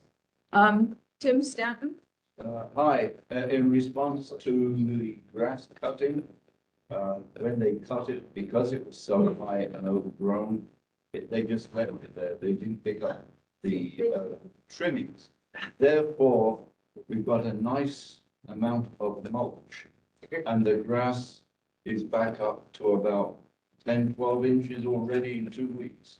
Oh. And it's dangerous. You will notice elderly people that will not walk on that side of the road. There's been some more boulders tumbled down. I did hear from one lady last year, she lost her dog in that high grass. She did find it later on in the day. That's amusing, but I'd hate to lose one of our elderly folk completely. But it needs to be properly looked at. And in the past, they had a riding mower, which did the job far more efficiently, I think, than people with weed whackers. And that's the problem. Sorry to be a bummer there, but it has to be said. So what would you like me to communicate? What is the question? It needs to be looked at properly, please. Okay. To rake it. And then cut it properly, not just with weed whackers, but a riding mower. A riding mower. Which is what they had before. They had a truck with a trailer and a riding mower. I'll bring that back to our Department of Facility Maintenance. Thank you. I have one. Yes. Bill Kilcoyne. Thank you. The stream is a mess. Right now, we're in the winter months, but come July, August, September, when there's no water in that stream, some of these trees are 20 feet in the air already. It's a fire hazard, and if we get any kinds of wind, this could be a disaster for the entire valley, not just my house, but the entire valley of Aina Aina. And I think it has to be addressed by the fire department as a safety issue. I mean, these homes are old and they go up like right away. So the grass is 20 feet high, and I'm not exaggerating it. I'll bring pictures the next time, but it's a disaster waiting to happen. And if we don't do something soon, before the dry season comes and the hurricane season comes, we could have a real issue on our hands. Appreciate you looking into that, John. Thank you. Any more questions for the mayor? Yes, Sherry Spangler. Could the mayor look into the neighborhood commission to try and effect more oversight as to what's going on? Who's scamming with the email addresses? Oh, I mean, I've heard that it's happening at other neighborhood boards. So this is an issue, it's not to be taken lightly. And yeah, an alert to everybody. You think? John, are you aware that, that people are receiving requests to wire money to them? They're sending it out to chairs of the neighborhood boards and members of the neighborhood boards using the information they're getting off the NCO website? I'm not aware of that, but I can bring that up to our Department of Information Technology. Yeah, thank you. Yeah. We want you to care about it. May I add to this? Yes, Shelley. So the one that I'm sorry, what was that, Board Member Spangler? What, you want me to do what? We want you to care about it. We want the mayor to care. Oh, okay. Well, don't say that, because it intimates that I don't care about things that, like, so what you're saying. Possible. It's like going to a restaurant and asking for a clean glass. We have a question from Shelley Ham or a suggestion. Just a little more specific. The email I received was very specific. It mentioned that Sherry Spangler was not competent with computers and that she needed assistance. So yeah, it was from you. It said Sheridan needed help because she didn't understand how to do PayPal, and could I assist? So these are very specific, and it would be easy to. Yeah. Because everyone knows I don't work with computers. But wow. Yes, It's Tim. also drifted now to phone calls. Oh, go back. Yes, we've got about 2 phone calls last week and this week. Okay, so phone call to, Competency of any specific people. It's drifted like the fireman's fund. So I think it needs to be looked at deeply and seriously. We're laughing, but it's, a big deal. thanks, John. Can you please get back with us on that? Yeah, Board Member, could you send me that email? I can leave my email in the chat. Yeah. I will make sure to open it, and I know it's not legit, but it might be easier to have that. Yeah, I can, And, Marissa, I can give it to you. Okay. I want to move on just because, Janine, we still have a presentation this evening in addition to our officials' reports. Well, I won't take as long as that did, but John, if you wouldn't mind, there is a new show on TV called Renovation Aloha. Yes. And they seem to get their permits done in a 12-week timeline. And I am still waiting 19 months for my permit. So is it what Representative Pam said, that these people are building without permits? I will check on that. We'll pose that question for DPP. Thank you. Oh, you're really getting it, John, but we're having. No, it's fine. That's why I'm here. Thank you. Okay, I want to let Dave for Governor Josh Green have a chance to give his report. Dave, are you here? Oh, I'm right here. Wait, Dave, that's right. I've been here the whole time. My neck loving that.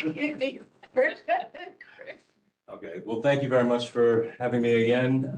It's the middle of we just had the bill crossover today. And so the legislative session is more than half over at this point. I have a few responses from 2 months ago. I apologize, I wasn't here last month. I had that bug that was going around that basically lays you out for a month. But I appreciate this. So this is actually from January, following up on a few issues regarding Red Hill. I believe it was Member Kilcoyne who asked who will be providing monetary compensation for the military family members who were poisoned, specifically at Camp Lejeune.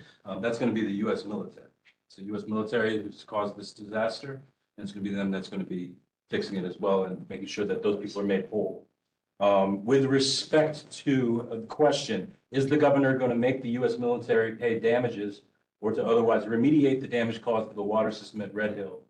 So first of all, just note that the Board of Water Supply, which is a county agency, is basically the main entity which has suffered from here, already suffered or has already made a $1.2 billion claim with the U.S. Navy. The Department of Health, I'm informed, has incurred approximately $4.5 million in expenses dealing with the Red Hill crisis. We've already requested reimbursement for $2.6 million, and the Department of Health will continue to do so for as long as it's going to take to mediate this. I understand that it was reported today that the final fuel that was basically readily available has been cleared out of the Red Hill facility, but there's still otherwise, I'm here for any questions you may have. Yes, go ahead, Sherry. My sister has just informed me that the project at Kalani High School has Governor Green's name on it. It's Governor Green project. So is there any way? I was listening to your whole thing. Hold on. So, well, make sure that I understand your question. Give you the dirt. I'll pass for right now, but I did see it. So the phone number of the on-site representative, the spraying down of the field as defined in the RFP, for the project manager to come to the meeting or the principal, explain why no one came to the board, and then confirm that no stadium lights are going in. Correct? I put a dust barrier around the whole field. Dust barrier. That's, you know, excavation 101, really. I think what we, sorry. Yes. I think what we really need is a progress of the projects and going forward. Yeah. How it's going to be. They should all be coming through here. So I have never summoned anybody to one of these meetings. I believe, did you get my email when I said I couldn't come last? I Okay. did. Okay, so that's the email that I should contact you at? Yes. So I can confirm whether or not somebody can come. Thank you. Glad you're feeling better. Problems. Bill, we could get close. But that comes every year. It's faithful. Yes. Are there any other questions or concerns that you'd want to tell the mayor, the governor about? I live in Kuli'ou'ou, and we have the sidewalk, okay? And a couple of weeks ago, elderly person was walking down Copy Q and turned around, he falls backwards, whacked his head, the ambulance took him away. And the guy, every time I watch him walk, he tried to walk over the curb, and there's no handicap ramps. Where is this located? Going up, Kuli'ou'ou. I would need to know an exact location so that I can, so a lot of these areas specifically along the road and the sidewalks. Yeah. And I'm not like trying to shift any sort of responsibility, but specific jurisdiction would be jurisdiction under the city. You live right on Copy Q. Could you draw a map though, for us and show the area that, where Is there an the address? ramp is needed? It's the 6119. And what was the street again? Copy Q. How do you spell that? KAWC. Oh, thank you. Yeah. I'll take a look at that and I'll ask, there's probably a pretty, I'm just speculating here, but normally those types of roads and stuff like. The whole, from the main, I'm going down all the way, going up the whole street. There's a lot of elderly people walk up and down that road, and there's no pushing, strollers and all, there's no handicap ramp. Sure. And so, I'll look into this and I'll find out what this is again. So, the Department of Transportation has jurisdiction over state highways. So mostly like sidewalks, curbs, normal streets like that would be in neighborhoods or under the jurisdiction of the city and county of Honolulu. John Newton. Yeah. But I will take a look at this and I'll, and the lack of the handicap ramp. And if it is city and county, I'll confirm. Okay, thank you. Okay. Thank you very much, Dave. You're the man. Yeah, got it. I have that listed down to take put on the mayor's report in the event it is included with the city and county. That way we can get a solution for the next month's follow-up. Okay. Thank you. Thank you. You're welcome. Representative for Council Chair Waters, Adam Dew. Adam, you want to give your report? Yes, thank you, Chair Burkert and Vice Chair Lucas and members of the board. I did want to congratulate your new board member. Thank you for your service. You're most likely the youngest neighborhood board member on Oahu out of the 400 board members. So that's something to be very proud of. It's a wonderful board, which has great diversity. You know, you guys address important matters such as this neighborhood LED light fixture to providing your input, you know, to things much larger that will have long input or a large impact such as the East Honolulu watershed plan. Speaking of which, I did put the executive summary for the watershed plan in our last neighborhood newsletter. So if you didn't throw that away, it is there. I could also resend that, or I could just send you the whole plan as well from the Board of Water Supply. In regards to the dust control, I put in the chat, you would contact the Department of Health, DOH, Clean Air Branch. I put their contact information in the chat. Also, please don't wait. You can contact Deputy Director Nouchi or Chair Waters' office, myself, with anything all the time, especially things that are time sensitive like this scam. That's very concerning to me if they're pulling your information from the city's website. So please don't wait for the neighborhood board meeting to bring these things to our attention. We can act on it immediately and hopefully provide you the update at the next neighborhood board meeting. Thank you to member Jeannie Johnson for contacting our office earlier, requesting comments on HB 1630 and SB 3202.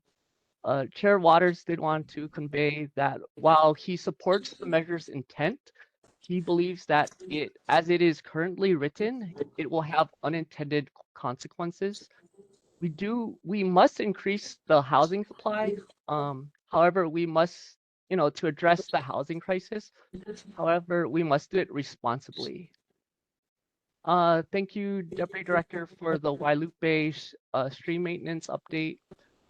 There was concerns last neighborhood board meeting about speeding on Kalani Highway. We did request for enforcement near the fire station.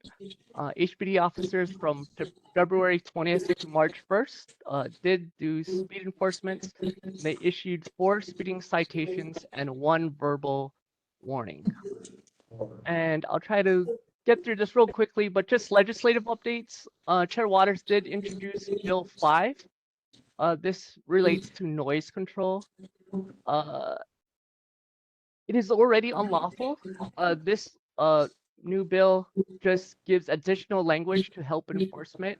It does not infringe on your First Amendment right to freedom of speech.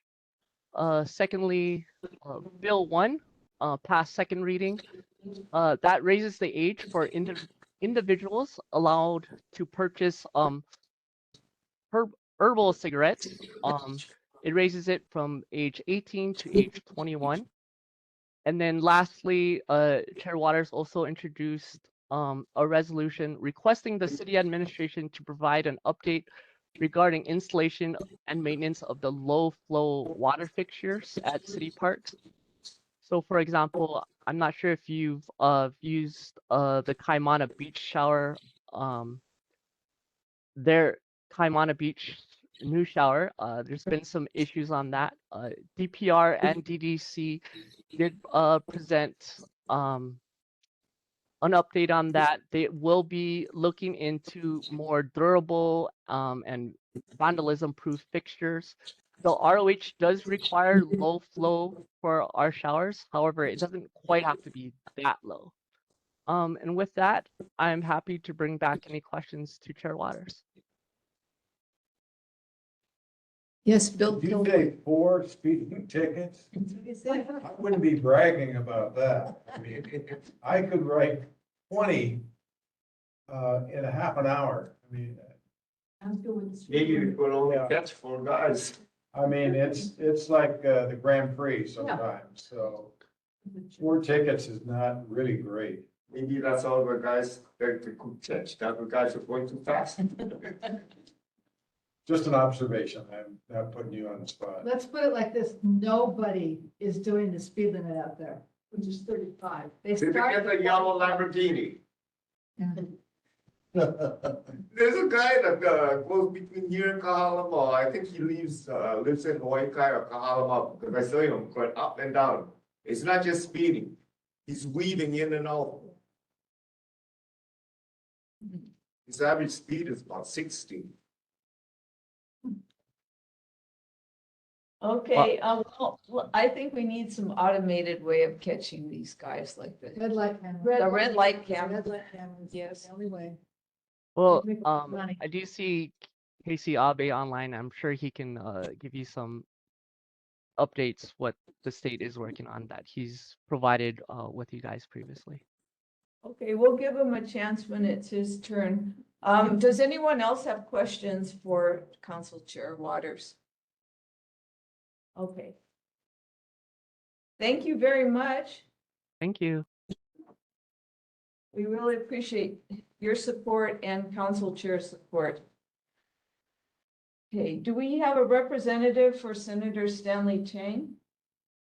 Yes, we do. Marley, hi. Hi, good evening. I'm Marley Mason. I'm just a representative for the office of Stanley Chang, and I just have a couple updates. I'll be brief because I know you guys have a lot to get through still. So I'll paste all the links in the chat for everything.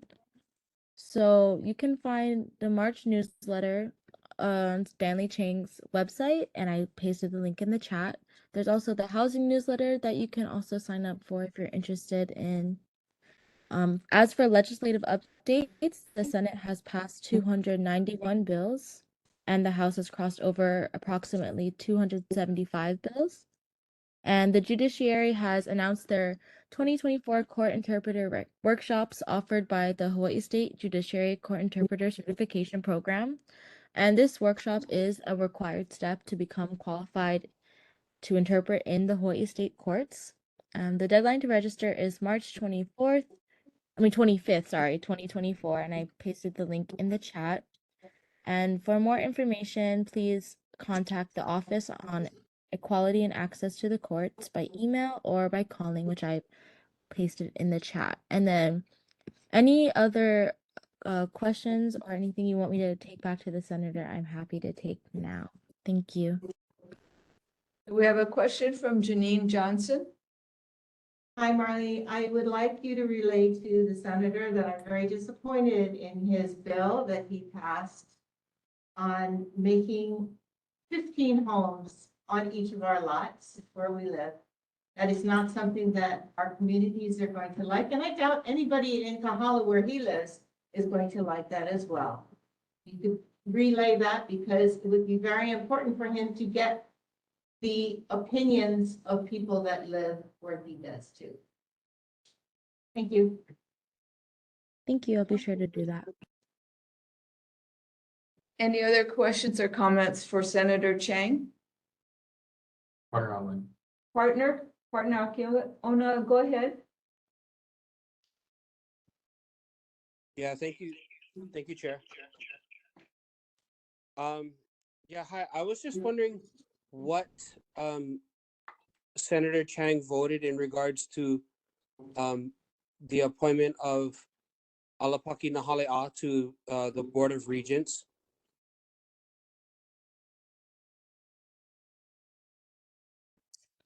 I'm not sure for that one, but I'll double check and I'll get back to you. I can have, if you can give me your email, I can give it to the office to get back to you on that.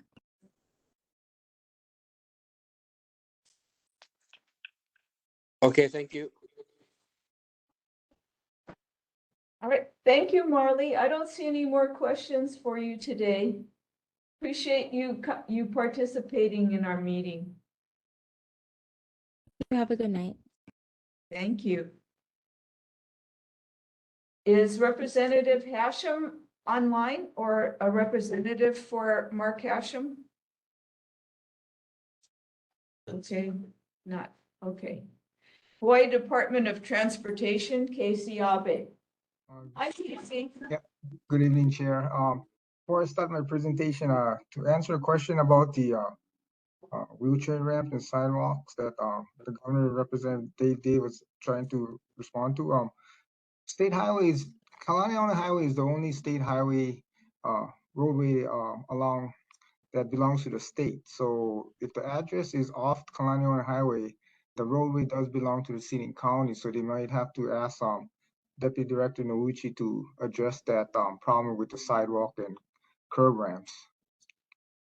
As for the red automatic speed enforcement system, I can double check on the status of the House Bill 2267 that's hopefully got passed over in this, and I can report back on that next month on the status of that bill.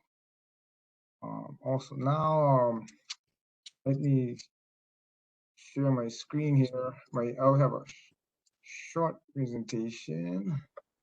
Okay, I hope you folks can see my screen here. Again, good evening, Chair Burkett, members of the Kuli'ou'ou Kalani Iki Neighborhood Board, KCR from the State DOT Highways Division. I have just one topic to report on tonight. Our first year annual report on our photo red light pilot program has been published and submitted to the legislature. This is the system that is proposed currently in the legislature that would be used for the automatic speed enforcement system program. But I will email this first year report to Neighborhood Board Assistant Jeffrey Jones, who can forward the report to all the board members. There were a total of 17 cameras installed at 10 intersections, which are based on accident history and complaints. This slide shows the approach's name, the direction, and the go live date for each of the cameras. There were a total of 11,789 notices of violation issued during the first year. 2 cameras at the Vineyard Avenue and Poly Highway intersection during the month of March, and 1 camera at the Poly Highway and School Street intersection did not issue any violations because there were various issues with the equipment and a HECO power being cut off for repairs. The most citations were issued in the afternoon, probably because it's due to the afternoon rush hour traffic. This chart shows that the red light camera has decreased the number of accidents at the intersection from 21 accidents prior to the red light program to 5 accidents in 2023. And finally, of the 11,789 notice of violation issued, 203 citations were dismissed for various reasons, but only 129 sold and 7 stolen vehicles should have been dismissed. The 13, not the driver, and the 54 miscellaneous violations should not have been dismissed and is being corrected during this second and last year of the pilot program. And the monthly cost for the equipment was about $90,000, 267 for the 17 cameras, and that's a monthly cost. This concludes my report. I can take any questions at this time. Questions for Casey? Sheriff Spangler, go ahead. Hey, Casey, what are you gonna do here in East Honolulu where no one does the speed limit? Make a lot of money. Well, yes, that's why we gotta look at the bill that's coming out. Hopefully it gets passed into law so we can start this new pilot program for the automatic speed enforcement system. And hopefully, you know, we can try to ask the project manager to put one of those speed enforcement cameras on Cal Highway during the pilot program. That's what I'll try to do. Thank you, that would be great. You know, the neighborhood board chair from Kahala, Richard Turbin, for decades now, he's been complaining, he and the board, about the speeding on Kalani on the Ole Highway, as have we. And it's a raceway park. I know you call it an expressway now, but it's a raceway park. And they're doing 100. I mean, they're not doing 10, 50. They're doing 100 over these guys on their motorcycles. And then for fun, they go up Love Coffee, and you can hear them all the way up. And I'm down there in the golf course. So, so you make a lot of money if you put it there. Thank you. Yep. Thanks. Any other questions for Casey? Thank you, Casey. Okay, you're welcome. See you next month. Okay, so we have a presentation now, and thank you very much for to the presenters for your patience. But we try to get some work done here, and it's really hard to cram everything into the time we've got. But you know, thank you for being here, and please go ahead. Thank you very much, Chair Burkett and members of the Neighborhood Board. I'm Jeff Overton. I'm a planner with G70 for architects, planners, and civil engineers. I'm joined with Jeff Mers here. He's going to be pulling up a presentation, and we're here to talk about a property on Wailupe Circle. The property is owned by Mr. Keith Arita. He's with us in the audience this evening. Also, Tim Gutierrez. He's working on the development and the design for the project. And we'll walk through probably about 8 minutes for a presentation, then we'd be glad to respond to questions. So I know you've had a full evening already, and it's our pleasure to join you here. Pop to slide 1.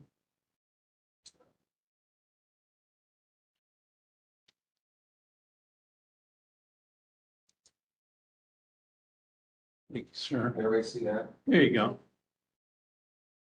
Okay, that should be online as well. Yeah, you're online. Perfect. Okay, thanks, Jeff. So we have 2 Jeffs here for you tonight, and a third running for your neighborhood assistant. So our address is 312 Wailupe, and so this is on the Cocoa Head side of the peninsula out there. We're here because the rules changed probably about 4 years ago that you need to do a special management area use permit for redevelopment of a single family home on one lot if it's a shoreline lot. So I'm sure you've had several SMA presentations over the years, and we're here for a pre-application presentation. Next slide, please. Just a few facts on, wow, populates nicely. So I mentioned that Mr. Harita is the owner of the parcel. Tim Gutierrez and his company are working on the design and construction for it. Again, us G70. And the property is a nice sized lot, 0.42 acres in zone 410, like the properties all through Wailupe Circle within the East Honolulu Statewide Communities Plan, and again, within the SMA. Next slide. Here's an aerial photo that shows the position of the lot here, lined up. It's right, nice location on the corner. And I believe Keith's neighbor, Mr. Alandone, is also here, neighbor on the Mauka side. So we do need to do a notification of neighbors ahead of the presentation. So looks like you got our notification. Thank you. Others? Okay. Yeah, the book. Okay, I'm sorry. Thank you, sir. So we've got the neighbors here. Okay, next slide. It shows a street level view of this property, and it's a nice single family home that was built in the 70s and set back from the roadway. This is the current home that's there that's going to be redeveloped at 312. Next slide, sir. Okay, this is the shoreline survey. You have to go through a shoreline survey and certification of that shoreline with the state DLNR. The red line runs across the face of what is the longtime seawall that fronts the edge of this. When they created the Guadalupe Peninsula, all these properties were armored along the frontage there. This one also enjoys an easement with a dock off the front in there. Next slide. Okay, so this is a site plan of the redeveloped property and a first floor plan for the home. Not a lot of the details, really the detailed floor plans, sections, elevations, all need to be submitted with the SMA application. So just for brevity here, I'll walk through this. Out by the water, there's an existing pool house, an existing pool, which will be refreshed as part of the project here. No new improvements that are going on. You can see in the fine line that goes perpendicular to shoreline that represents the 60-foot shoreline setback, which comes into effect as of July 1st of this year. So the home will be set back where we have nothing new that's going on in the shoreline setback. And then the layout of the home, bedrooms, living rooms, kitchen, dining areas, it's such there, garage in the back and a nice driveway. Plan to have a moss rock wall or coral wall along the street and a gate. Second floor plan, the next slide, shows the upper level and a couple bedrooms, office, and of course bathrooms supporting the home. Total floor area, this is about 4,400 square feet plus the garage. So it's comparable with the nice homes that are found on Guadalupe Circle. Next slide. It's a landscape plan done by Walter Skimura Motota. And it just goes through some of the features I described earlier, the gate in the front and the moss rock or coral wall in the front, the driveway. Tim's company does a great job paying attention to the design of the site as well as the buildings. So you can see a creative approach to the driveway, a lot of replacement of the landscape with native plants that are salt tolerant in here, and ground covers as well as some lawn areas, and then a lot of palm features that'll be tied in. So it's going to be tropical planting that fits nicely in native plants as much as we can. Next slide. This is important. Any of the shoreline properties, of course, have to pay attention to a growing trend of sea level rise, and we're obligated to look at the 3.2 foot scenario, which various UH models go through prediction. The yellow area on the water side represents the extent of what would be the 3.2 foot scenario with high waves and flooding scenarios. So it's not zero effect. Again, 3.2 foot sea level rise is going to cause a lot of problems on this island with airports and sewer plants and roadways. This property has a pretty good elevation, and you can see it's not going to affect the new home in this situation. So especially observing the 60-foot setback. The right-hand side shows a photograph of the shoreline with the existing wall and nice alpaca planting along that edge and the pool house that exists today. Next slide. This is Tim's design, the front elevation from the street side view. So it's going to be a beautiful home. Nice materials and character that'll really complement the neighborhood in here, and a representation of the planting in here Tim does a really nice job with the design. He's done over 50 homes in the Kahala community and is really well known for the quality of his projects. Next slide. One of the focal points of his design is the LEAD programs, Leadership in Energy, Environmental Design. And this focuses on energy and water conservation, the sustainable elements. 20 years ago, this was kind of a hot new thing. Well, now we integrate it with all of our projects, and Tim really makes a point of it and bringing together reuse of materials, water efficiency, indoor air quality, a healthy home, renewable energies, solar and batteries and such for EV. So I'm not sure if we're going for certification on this. Is that the intention? Gold certification is the target. So that's an ambitious target. Next slide. And then the SMA, the special management area, has objectives that have to be addressed in this application review, considering potential effects to coastal recreation or beach access in the waters, making sure that there's adequate infrastructure improvements, taking care of the waste, water supply, drainage, minimizing runoff to the ocean, and protecting water quality during construction. We've heard tonight about construction and the impacts that can have on a community. So Tim will have to pay close attention to that and meet all the permit requirements. New landscaping and going with native plants as much as possible. Again, this property here would not be affecting any public access, public right of way or lateral access along the shoreline. We're not anticipating adverse effects or any cumulative effects, and it meets what are the state and city guidelines and policies in the coastal zone here. About the final slide here.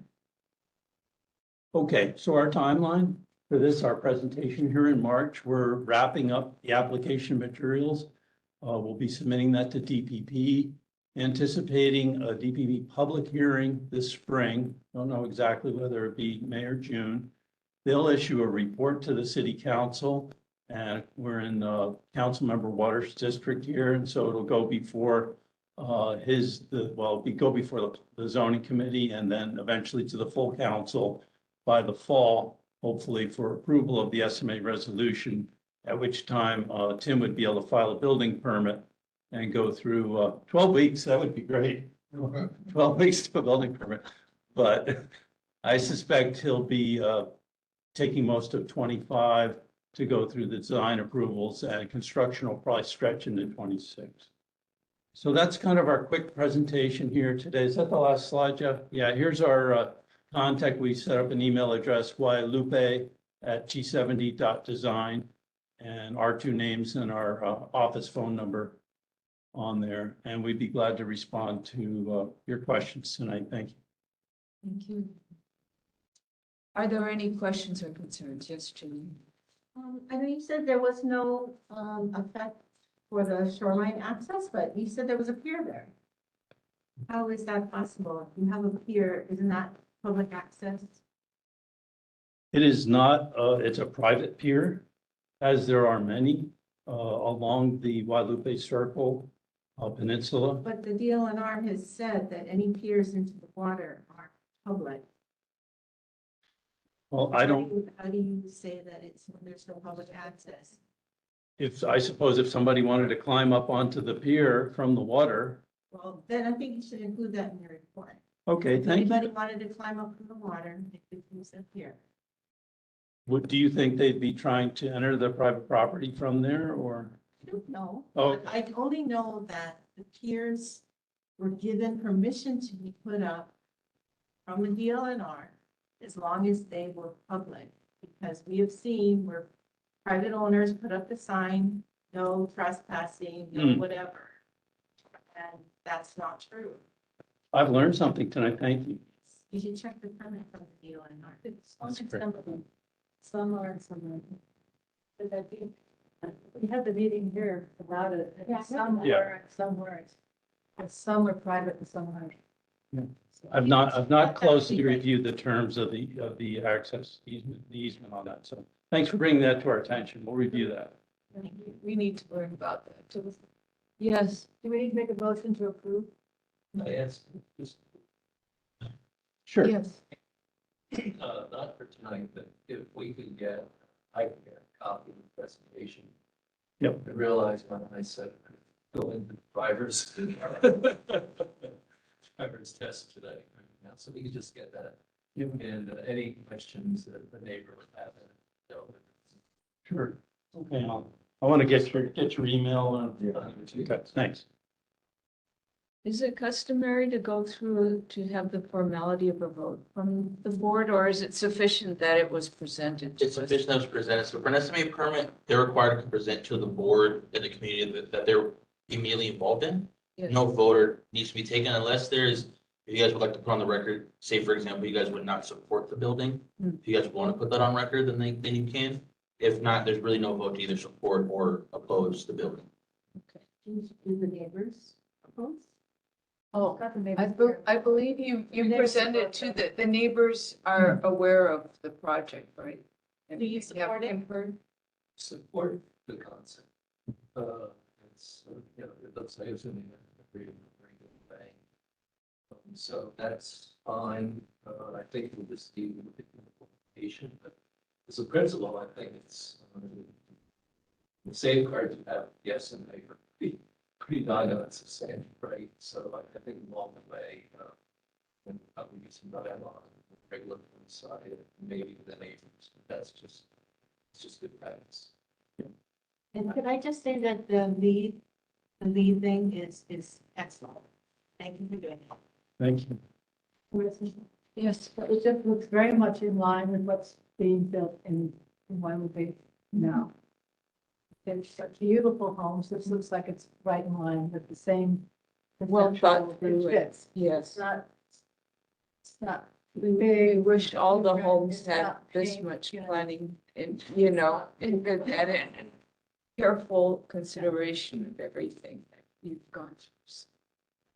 Thank you. Thank you for teaching us a little too. You see what a good home planning process looks like.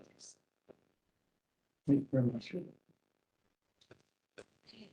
We'll send a copy of the application to the board if you'd like to see it when it comes out. So if you want to grab my business card and email it to me, I can put it on make sure the community Google Drive has a copy of the presentation. Is that okay? That's fine. Yep, got that. Okay, any further questions, folks? Thank you very much for your time. Thank you. So, for your patience. Closing announcements, our next meeting will be on Wednesday, April 3rd, same time, same place. I want to just make a note here that this link doesn't work. We have, Okay. yeah, actually, if people go to if you can give the link to the NCO website, and then there's the video archive that people can go to. I just don't have the exact link available, but that's how people get to it. You don't get to anything by clicking on this link. Yes. I just wanted to answer that question about Senator Chang. Oh. Yeah. There was a question about who Senator Chang, how Senator Chang voted either for or against Nahalea's on the UH board region. And he voted against it. So I think the question was partner, right? Partner, are you still there? Okay, partner says so.